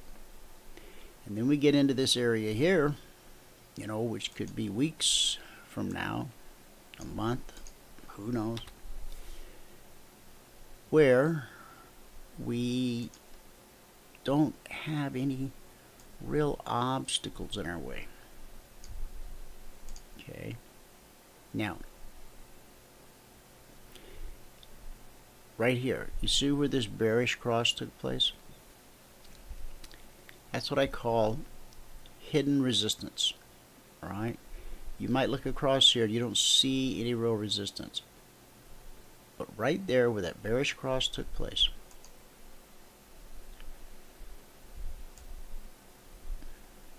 as price comes back up, now it has nothing to do with this candle and this spike. It has to do with right where they crossed. Okay? When price gets there, there will be some resistance. Will it be enough to stop the progress of the bulls? I don't know. Trade what's in front of me. Okay. Now, why am I taking all this time on the EMD, which we don't trade and which doesn't have enough volume to get us excited? To simply show you that a chart is a chart is a chart. People will tell you that different markets have different characteristics, and you know, I don't argue that point. But with our style of trading, whether they like movies or long walks on the beach, you know, or a glass of red wine, we don't care. Okay, we're looking for very specific things. We'll take action on those. We'll use aggressive risk management, and at the slightest, you know, indication that we need to be out of that trade, we'll take our profits and go move on to the next high probability, low risk trade setup. So that's why I did it on the EMD, and that's why I did it on the daily, because you heard me say it doesn't matter what market, it doesn't matter what time frame. The markets are fractal in nature. Everything works the same. Okay. Okay, so soybeans last night, I gave you guys a chance to get your screenshot. Here's another one. Go ahead and snap it if you haven't had a chance. We said to consider selling 937. Okay, 937. You can see that buying 943, we were never given that opportunity, but we were given the opportunity to sell 937. Soybeans pay $50 per point. The swing low is 31.50. So that's 5.5 points at $50 per point.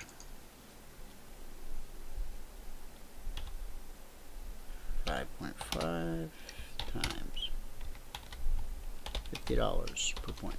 Okay.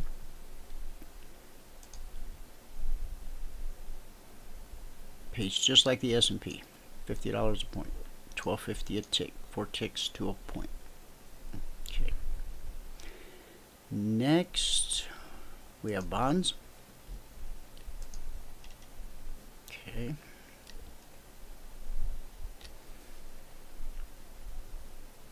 Like the bonds got much pep in their step today. 2,200 hours. I was a little late getting it out last night. I apologize. I shoot for 9. Sometimes it's early. ZBU by 157.15. No trigger there. And consider selling 156.15 if you get the opportunity. That's just a flat consolidating market.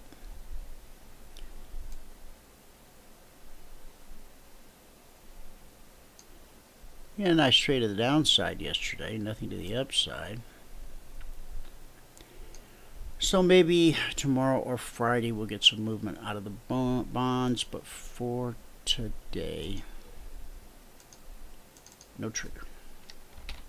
Okie doke. Alright, moving on.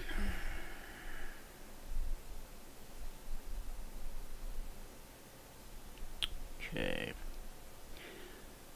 Let's go to crude.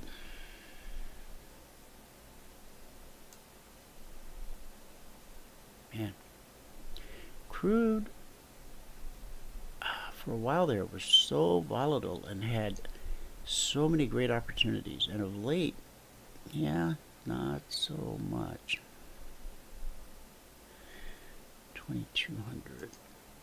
I mean, there's plenty of movement to go in and get your points for the day, reach your daily goal. But just overall volatility, it just Kind of hasn't been there, honestly.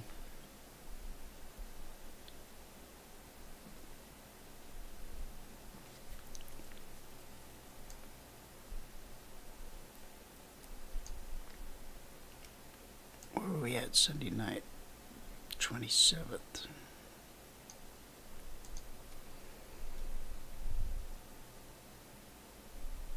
That was the Globex opener right there.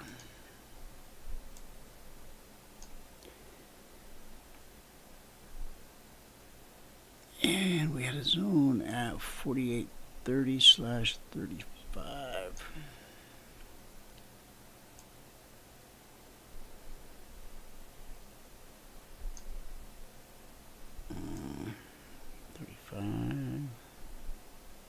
Come on. Doggone it. Little cheap.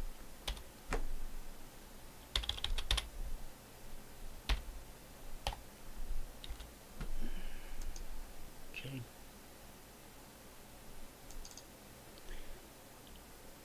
48.35. Here we go. 30.35. Okay, so we missed it by a little bit. And then below 48.35, 48.30, 47.70, 75.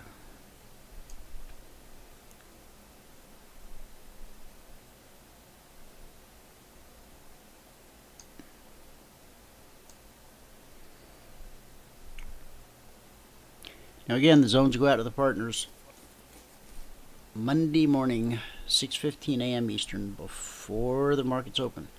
Look at this consolidation across here. Those are 30-minute candles. Look at how many hours. That's a whole session.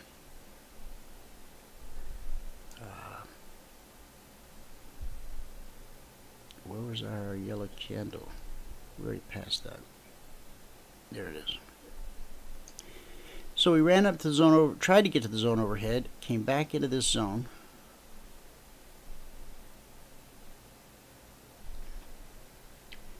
$47.70/75. Okay. And then below that, we've got 47.15/20.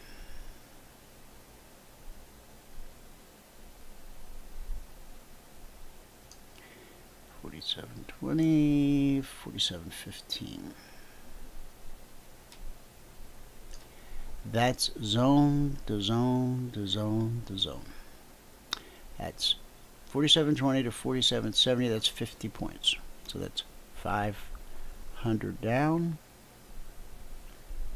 1,000, $1,500. And how much time did that take? From 2:30 to 9:30. 7 hours. $1,500. But you gotta be there to trade it. And you gotta have zones. So, what was under 47.15? I know one thing, we're flirting now with the lows. The next zone was 46.70. 46.70/75.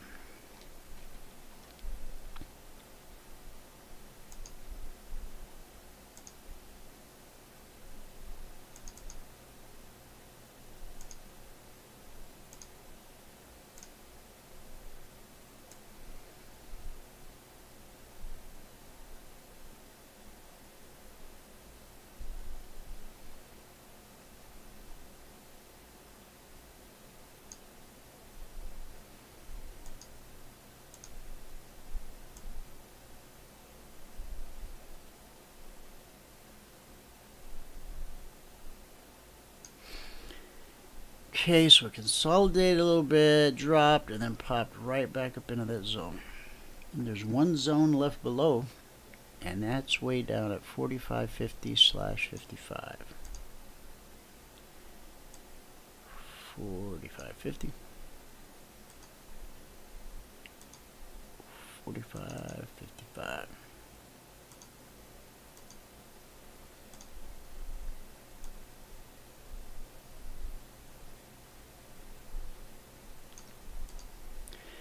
Okay.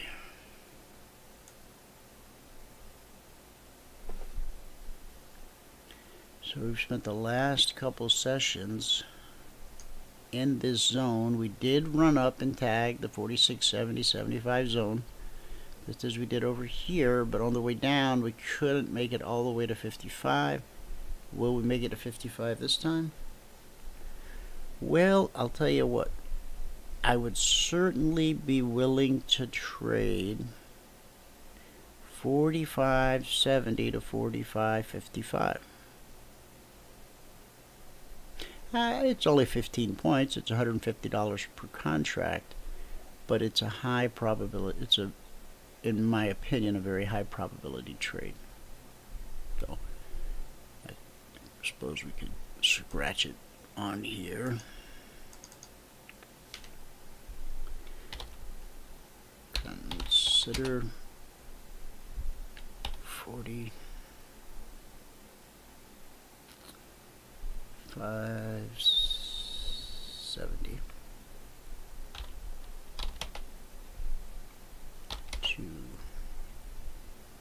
45.50. Now that trade's good through the end of the week.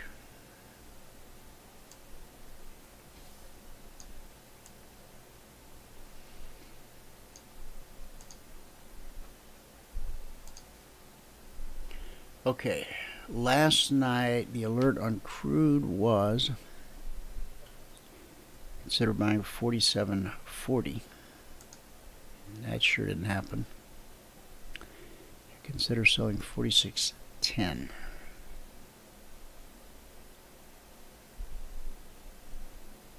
Well, there was a little something in there. I remember thinking last night, I said that's going to be about a $200 trade.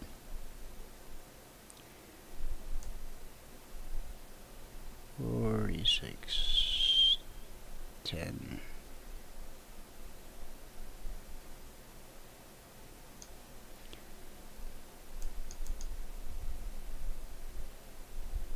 Now what?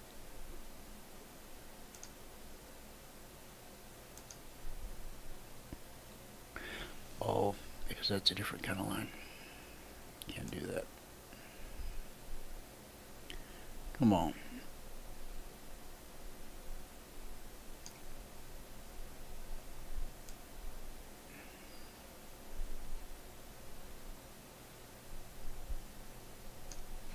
You know, the line doesn't have to be perfectly straight. I guess I'm just obsessive compulsive. I just would like to see a straight line. Some days I just fall into place. Sell 46.10.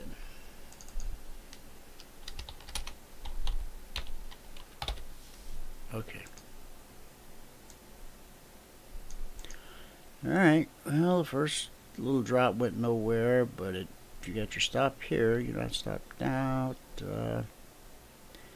What does this get down to? 45.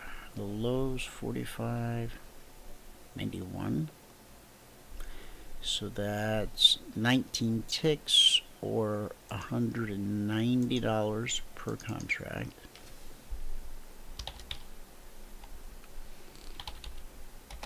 We never get out at the swing high or swing low because we trail our stop. So you're not going to take 190 bucks out of that trade if you take profits. Okay, because you're trailing your stop. You might not want to be trailing that close. I don't know. You have to make that decision. 46.10, the swing low, 45.84. So that's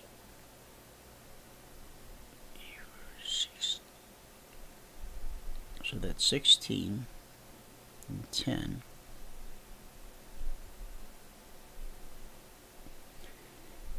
$260 per contract available.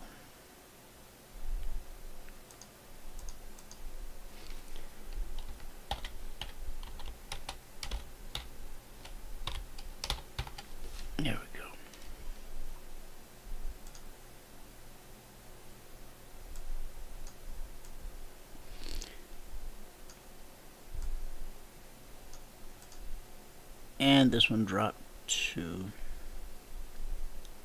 45.90, so that's 200 per contract available. And that may continue dropping.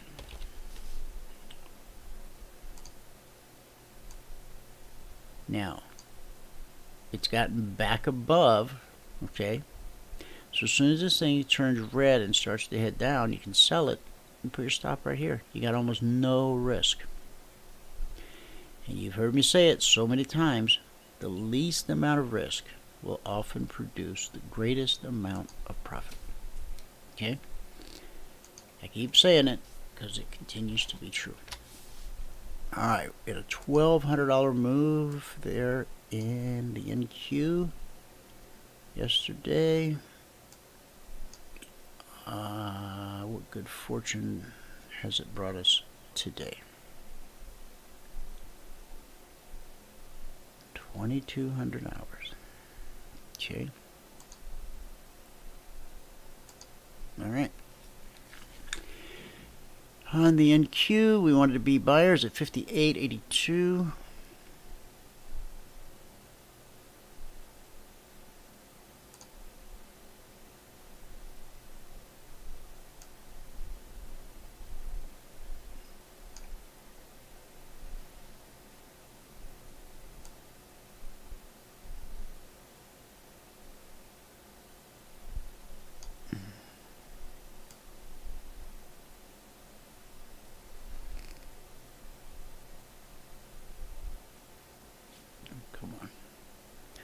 Oh, do come on.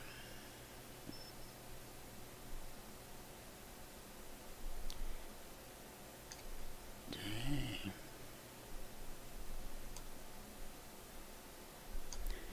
Hey, we did it. I think drawing the straight lines are more challenging than the points. 58.82.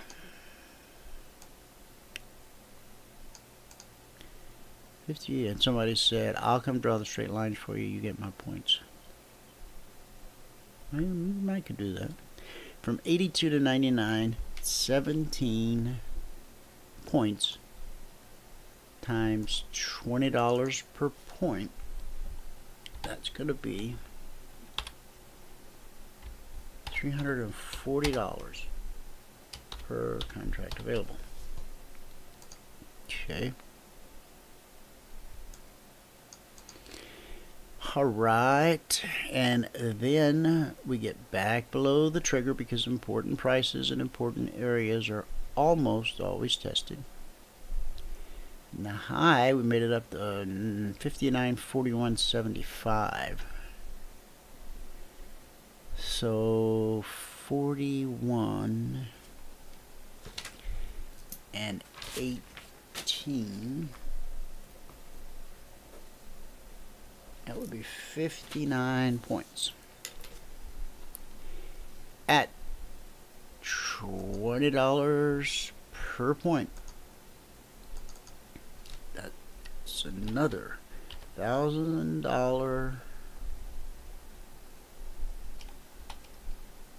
per contract available day. It's actually 1,000 plus. So 1K plus,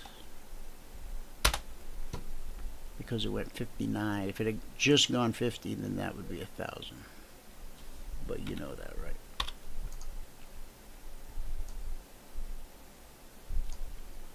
What do I do?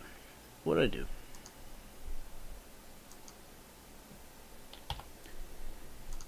Okay, $1,000 plus per contract available day. Man, I love that.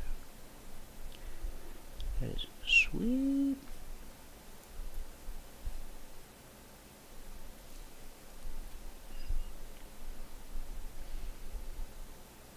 Okay, what do we get next? Russell.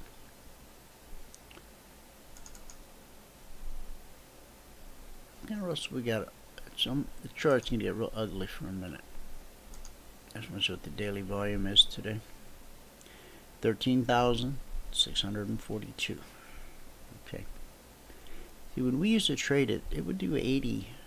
I'm pretty sure it would do 60, 80, 100,000 a day. We didn't look at it. We knew it wasn't good really for trading overnight, but it had plenty of pop and zing for the day session. So now the Russell 2000, for those who might be new to the markets, it's called the Russell 2000 because it's an index made up of 2,000 stocks, 2,000 small cap stocks, whereas the S&P 500, that's 500 large cap stocks.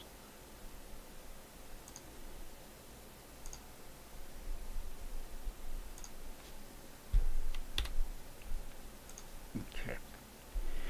All right, on the Russell, we were looking to be buyers at 1386.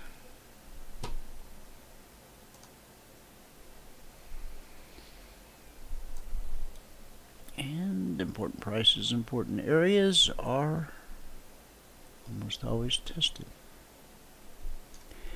So buy 1386.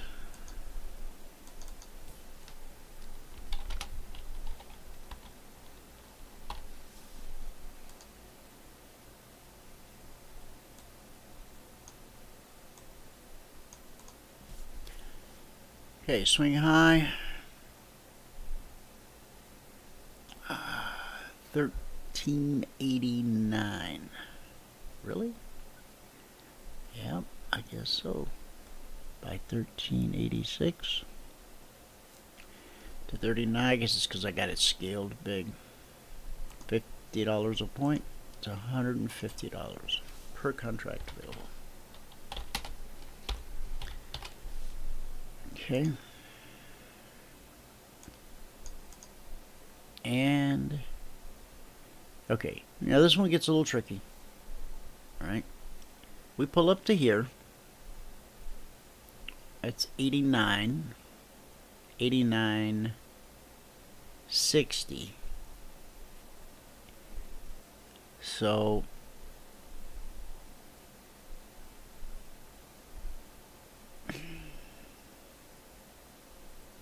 it's $180. Okay. Now, why am I stopping there when it went much higher? Well,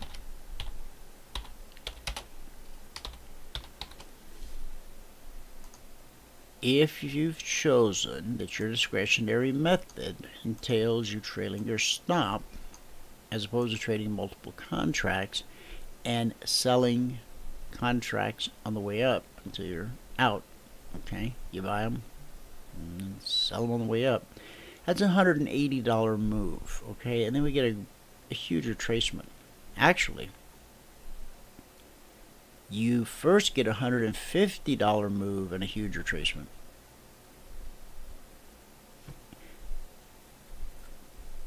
Well, I take that back.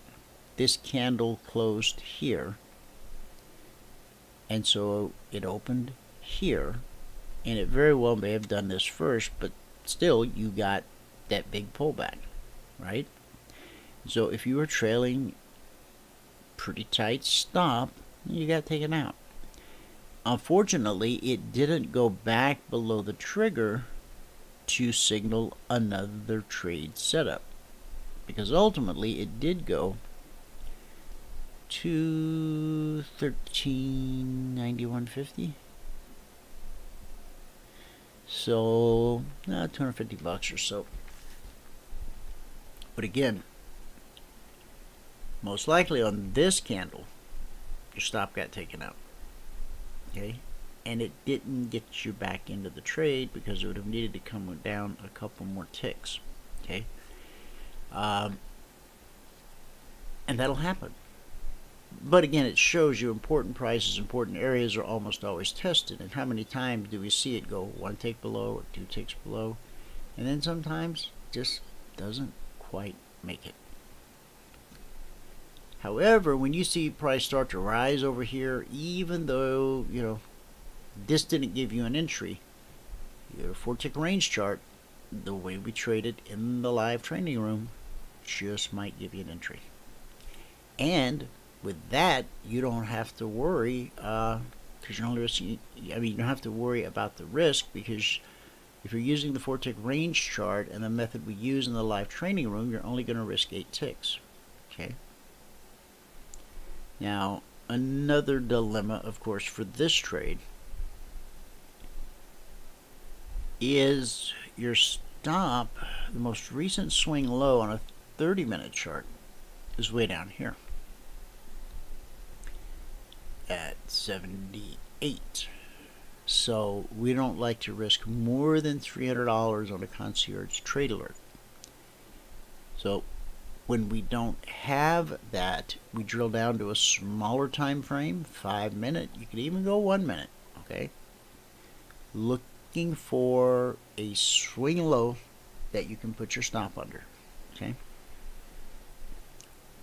practice with it, play with it, you'll get the hang of it. Go. 2200 hours.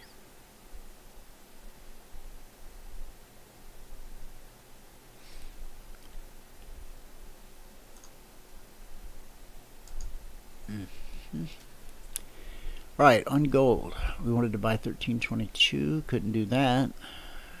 And if given the opportunity, we wanted to sell 1315. We did get a shot at that.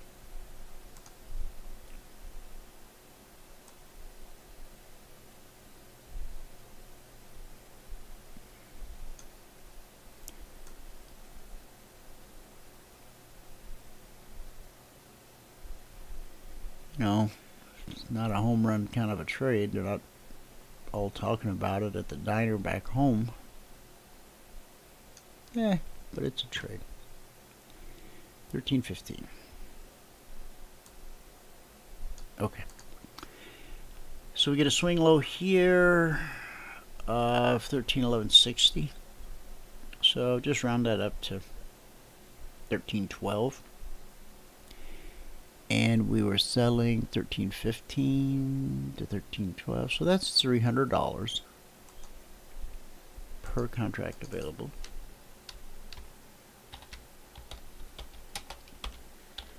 And then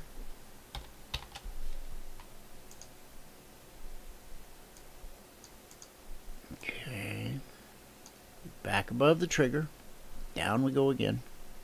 This time all the way to 1310,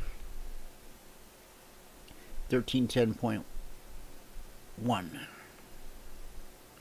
So that's $490 per contract. That's what the market made available.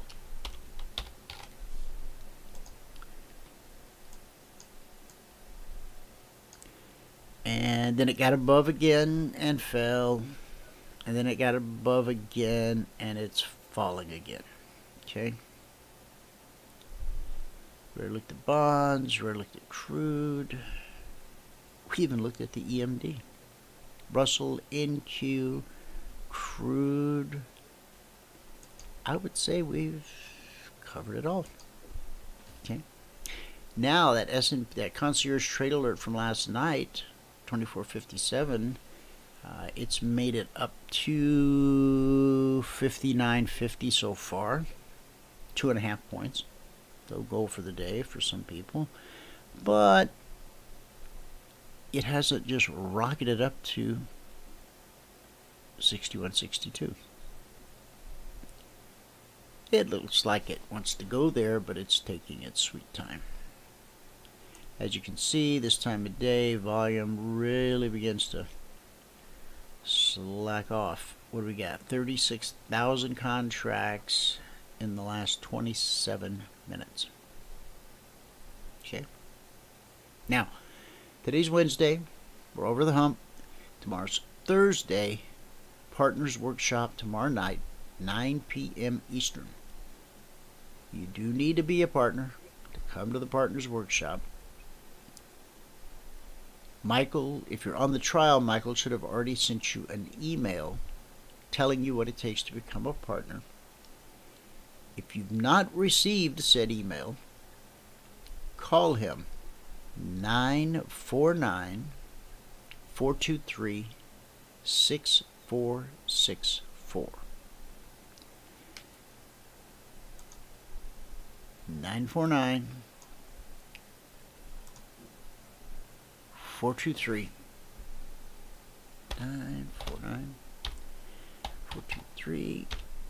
6464, or support at cfrn.net.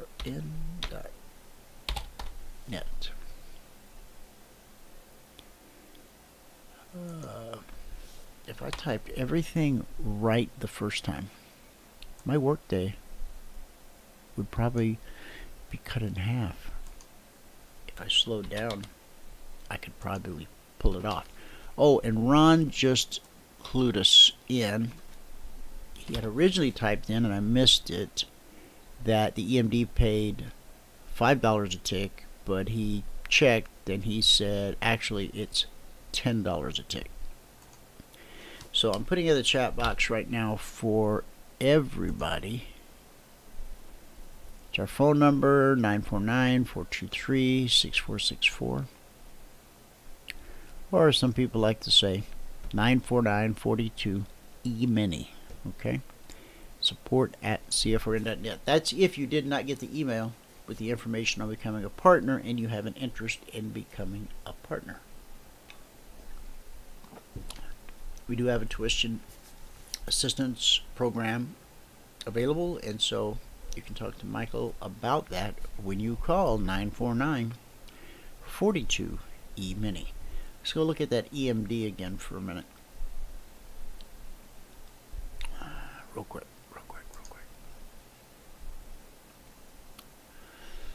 Okay. All right. We have looked at the daily chart. Yeah, I'm going to look at a 30-minute chart.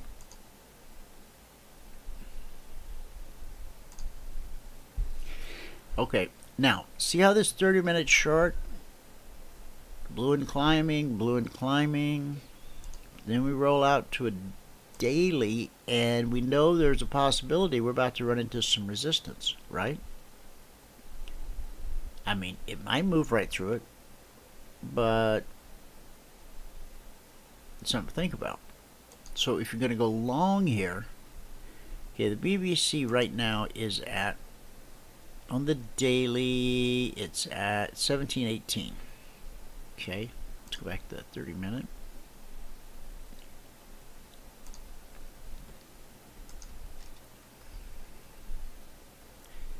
There's 1718. So if you got into a trade here and it took off like a rocket ship and then just ground to a halt at 1718, you'd be scratching your head going, man, what in the world just happened? Why did it do that? It looked so good. Well, it ran into the BBC on the hourly chart. I mean on the daily chart. And the higher the time frame, the greater the importance of the signal. I don't care if it's a candlestick signal, a signal from our indicators, a pattern. The larger time frame always holds sway over the smaller time frame. Now we are just breaking through a double top here. Okay. Not saying the market can't go higher. Just saying that's something you'd want to be aware of. Okay. Not just on the EMD, but with any market you're trading. Now let's bump it down to what we use in the live training room each day. Bullish cross, price pulls away, price pulls back, up close, by the open of the next candle. Plus one tick. Candle opened at 1711. So we would buy 1712. So if if you buy 1712.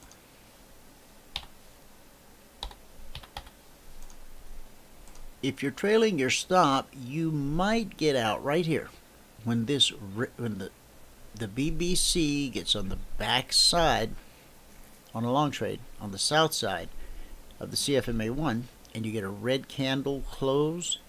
Okay, that closed at 1713.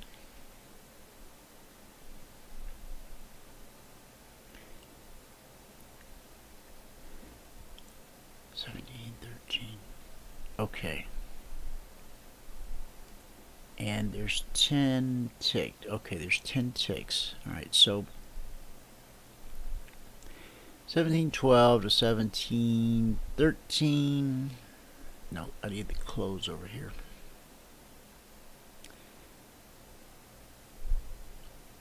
It's 10 ticks. 1713.5. So if I'm doing my math right, if you got out on the close of this red candle, that would be $150 per contract. If you got out right there.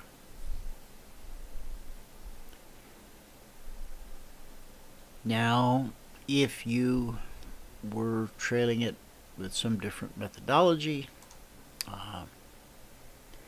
and somehow stayed in the swing high of the move, and we never get out at the swing high or swing low because we trail our stop.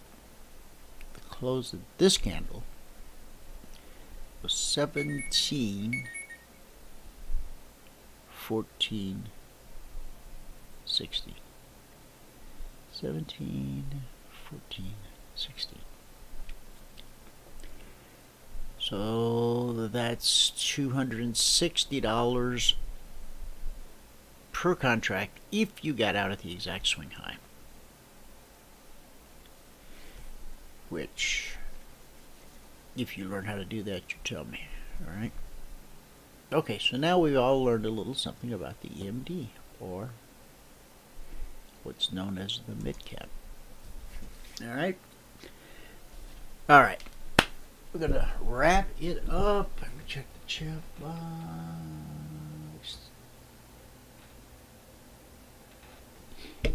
Yeah, Steve had asked me a question earlier in the YouTube chat box. He says, do you have any idea what is behind the tendency for the markets to reverse at 3 and 5 a.m.? It happens quite often, regardless of reports. And I told him, well, the 3 a.m. open is... The 3 a.m. is the London Open. And so you've heard me say many, many times that if you can work it into your schedule somehow, like if you live on the West Coast, you just got to stay up till midnight. London Open, grab your points. You're good to go till midnight the following day. Go do life, right? If you live on the East Coast, 3 a.m., well, it's a little early to get up, you know. So Steve said, I knew about the 3 a.m. open. It's the 5 a.m. action that's a mystery. Okay, it's not really a mystery because you'll notice with the U.S. markets, after about 2 hours after the open, the markets will, the energy that we see at the opening bell starts to wane. 9:30. Okay, 9:30 we took off like a rocket, and at 11:30, here's the difference. Okay, now I still stand by the fact that often the markets will start to wane after the initial energy burns off. I mean, you can see it in the drop off in volume. However, at 11, our markets open at 9:30. London closes at 11:30. So your 3 a.m. and 5 a.m. numbers are our 9:30 and 11:30 numbers. And what we typically notice is that when the London markets close at 11:30, we typically see a move in our markets. It can be up or it can be down, but it is a very pronounced move at 11:30. In fact, almost every morning when Michael closes out the live training room, he said, by the time we come back for the radio show in 30 minutes, this chart will probably look very different. Because as London closes, London traders are closing positions, initiating positions for the overnight session, because they're getting ready to head down to the pub and have a couple of pints. Okay? All right. So, that's the deal.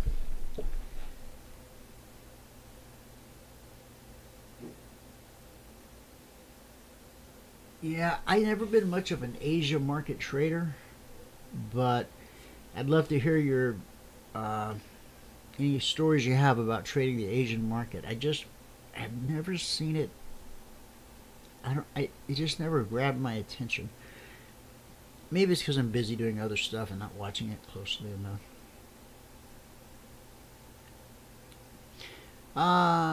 Over on YouTube, Kofi asked, platform to trade ES Emini Futures. Can I trade on Think or Swim? No, our indicators don't run on Think or Swim. It's a security issue. The platform you ask what I'm using a platform called DT Pro. You see this little symbol up here in the corner, DT? Stands for Daniels Trading. They've been our brokers for many years. This is what is called a white label platform. What does that mean? Okay, I'm going to tell you. Gain Capital is one of the largest clearing firms in the world, if not the largest, but I think it's one of the largest. And lots of brokers, hundreds if not thousands of brokers and IBs clear through Gain Capital. If they clear through Gain Capital, they have a charting platform that looks identical to this, with the exception of it will have some other initials or symbol up here in the corner. We can install the indicators, and then Michael goes in and does a couple tweaks, and boom. So you can be with a different broker who clears through Gain Capital, and our indicator set will work.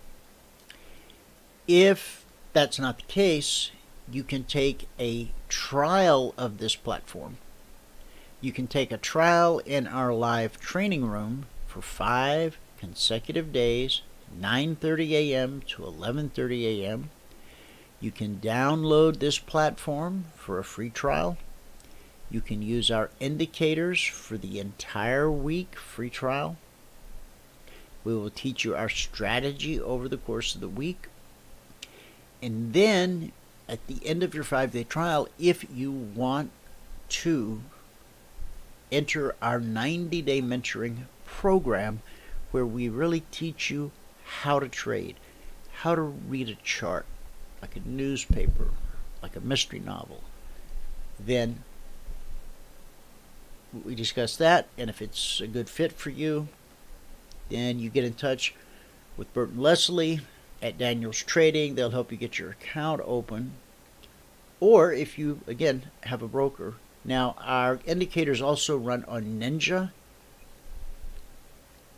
and they run on that other one that we're still trying to get the bugs worked out of, so I'm not even going to bring it up. All right, so Ninja Trader, DT Pro, or any broker who clears through Gain Capital. Now you might be going, how the heck do I know if my broker clears through Gain Capital? Call them. Go on their website. And on their, if they do clear through Gain Capital, it will probably say so somewhere on their website. And if you go to the software download portion, you'll probably find this baby. Okay? And if you don't, and if you're stuck and you don't know what to do, call 949-42-EMINI, or you can call Bert and Leslie, two of the nicest people in this business, at 866-928-3310. 866-928-3310. Some people You know, changing platforms, I know, is a major life event. It's right after funeral, wedding, divorce, changing platforms.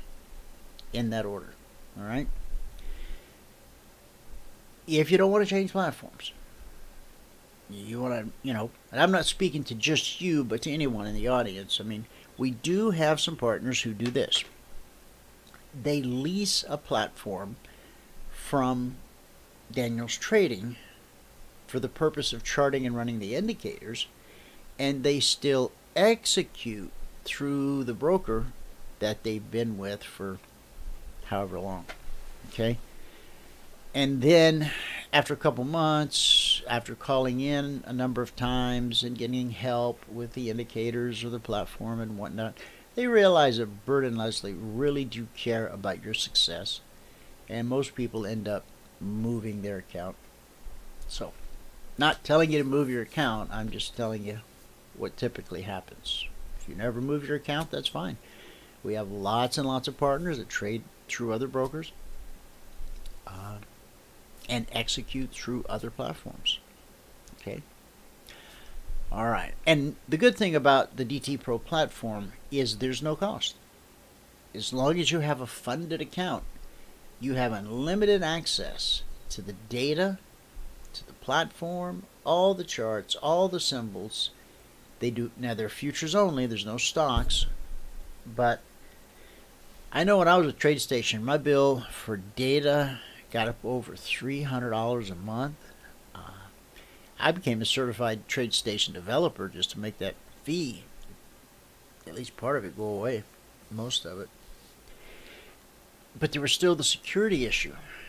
I mean, there's guys on the internet. They come right out and say it for $100, we'll open any TradeStation code. Now, supposedly TradeStation's got a way of protecting it now. They after all these years, they finally figured a way to secure people's code. And it probably works because they're very smart guys over there. I just didn't want to pay. Once I met Bert and Leslie, I just wanted, if I'm going to put money in a broker's pocket, if I'm going to train people to put money in a broker's pocket, I like to know whose pocket it's going in. And by the way, the broker doesn't get all the money, right? A little bit you pay in commissions. You know, the firm gets it. There's like 10 people standing in line with their hand out. And the broker's all the way at the end. The person that helps you when you need help, he's at the end of the line. He does not get the lion's share by any means. So, all that business about the broker getting rich, maybe in equities where people play head games and do bad things, front running, pumping and dumping, letting people make it short, not making them cover 3 days. There's all kinds of tomfoolery in the world of stocks. That's why I like futures. It's 100% electronic, FIFO, first in, first out. My contract, my one contract order gets as much respect as a trader from Goldman Sachs who wants to buy 1,000 contracts. If I'm in line ahead of him, I get filled before he gets filled. That's fair. That's a level playing field. That's why I came to the world of futures. So, with all that, I gotta go. Oh, looks like there's another question. Take my glasses off too early.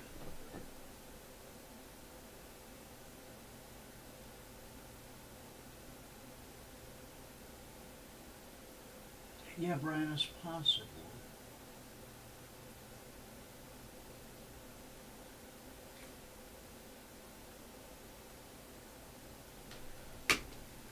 Yeah, I mean, we really are kind of stalling here at this 24.57, but what do we know?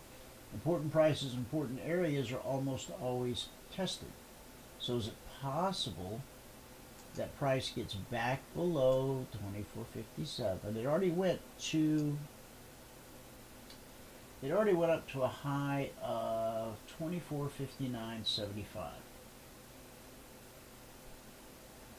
59. So it went 2.75. It already went 2 3/4 points. Okay, now maybe it comes back, gets below the trigger, takes off again, leg, retrace, bang. And if you get in at 57 and right at the 61, that's a 4-point trade. Alright, thanks for tuning in today, guys. Whoever you are, wherever you are, may God continue to richly bless you with His mercy and with His grace. And I'll see you at the bell.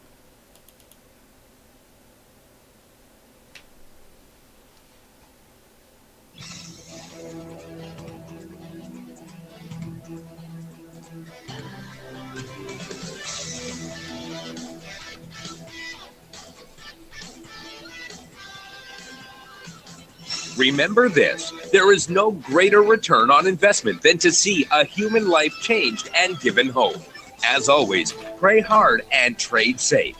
Any financial information discussed on this show is simply the opinion of our host, Dwayne Reeves, his co-hosts, and guests. To learn more about trading Emini Futures or to take a 1-week free trial in our live trading room, call 1-866-928-3310.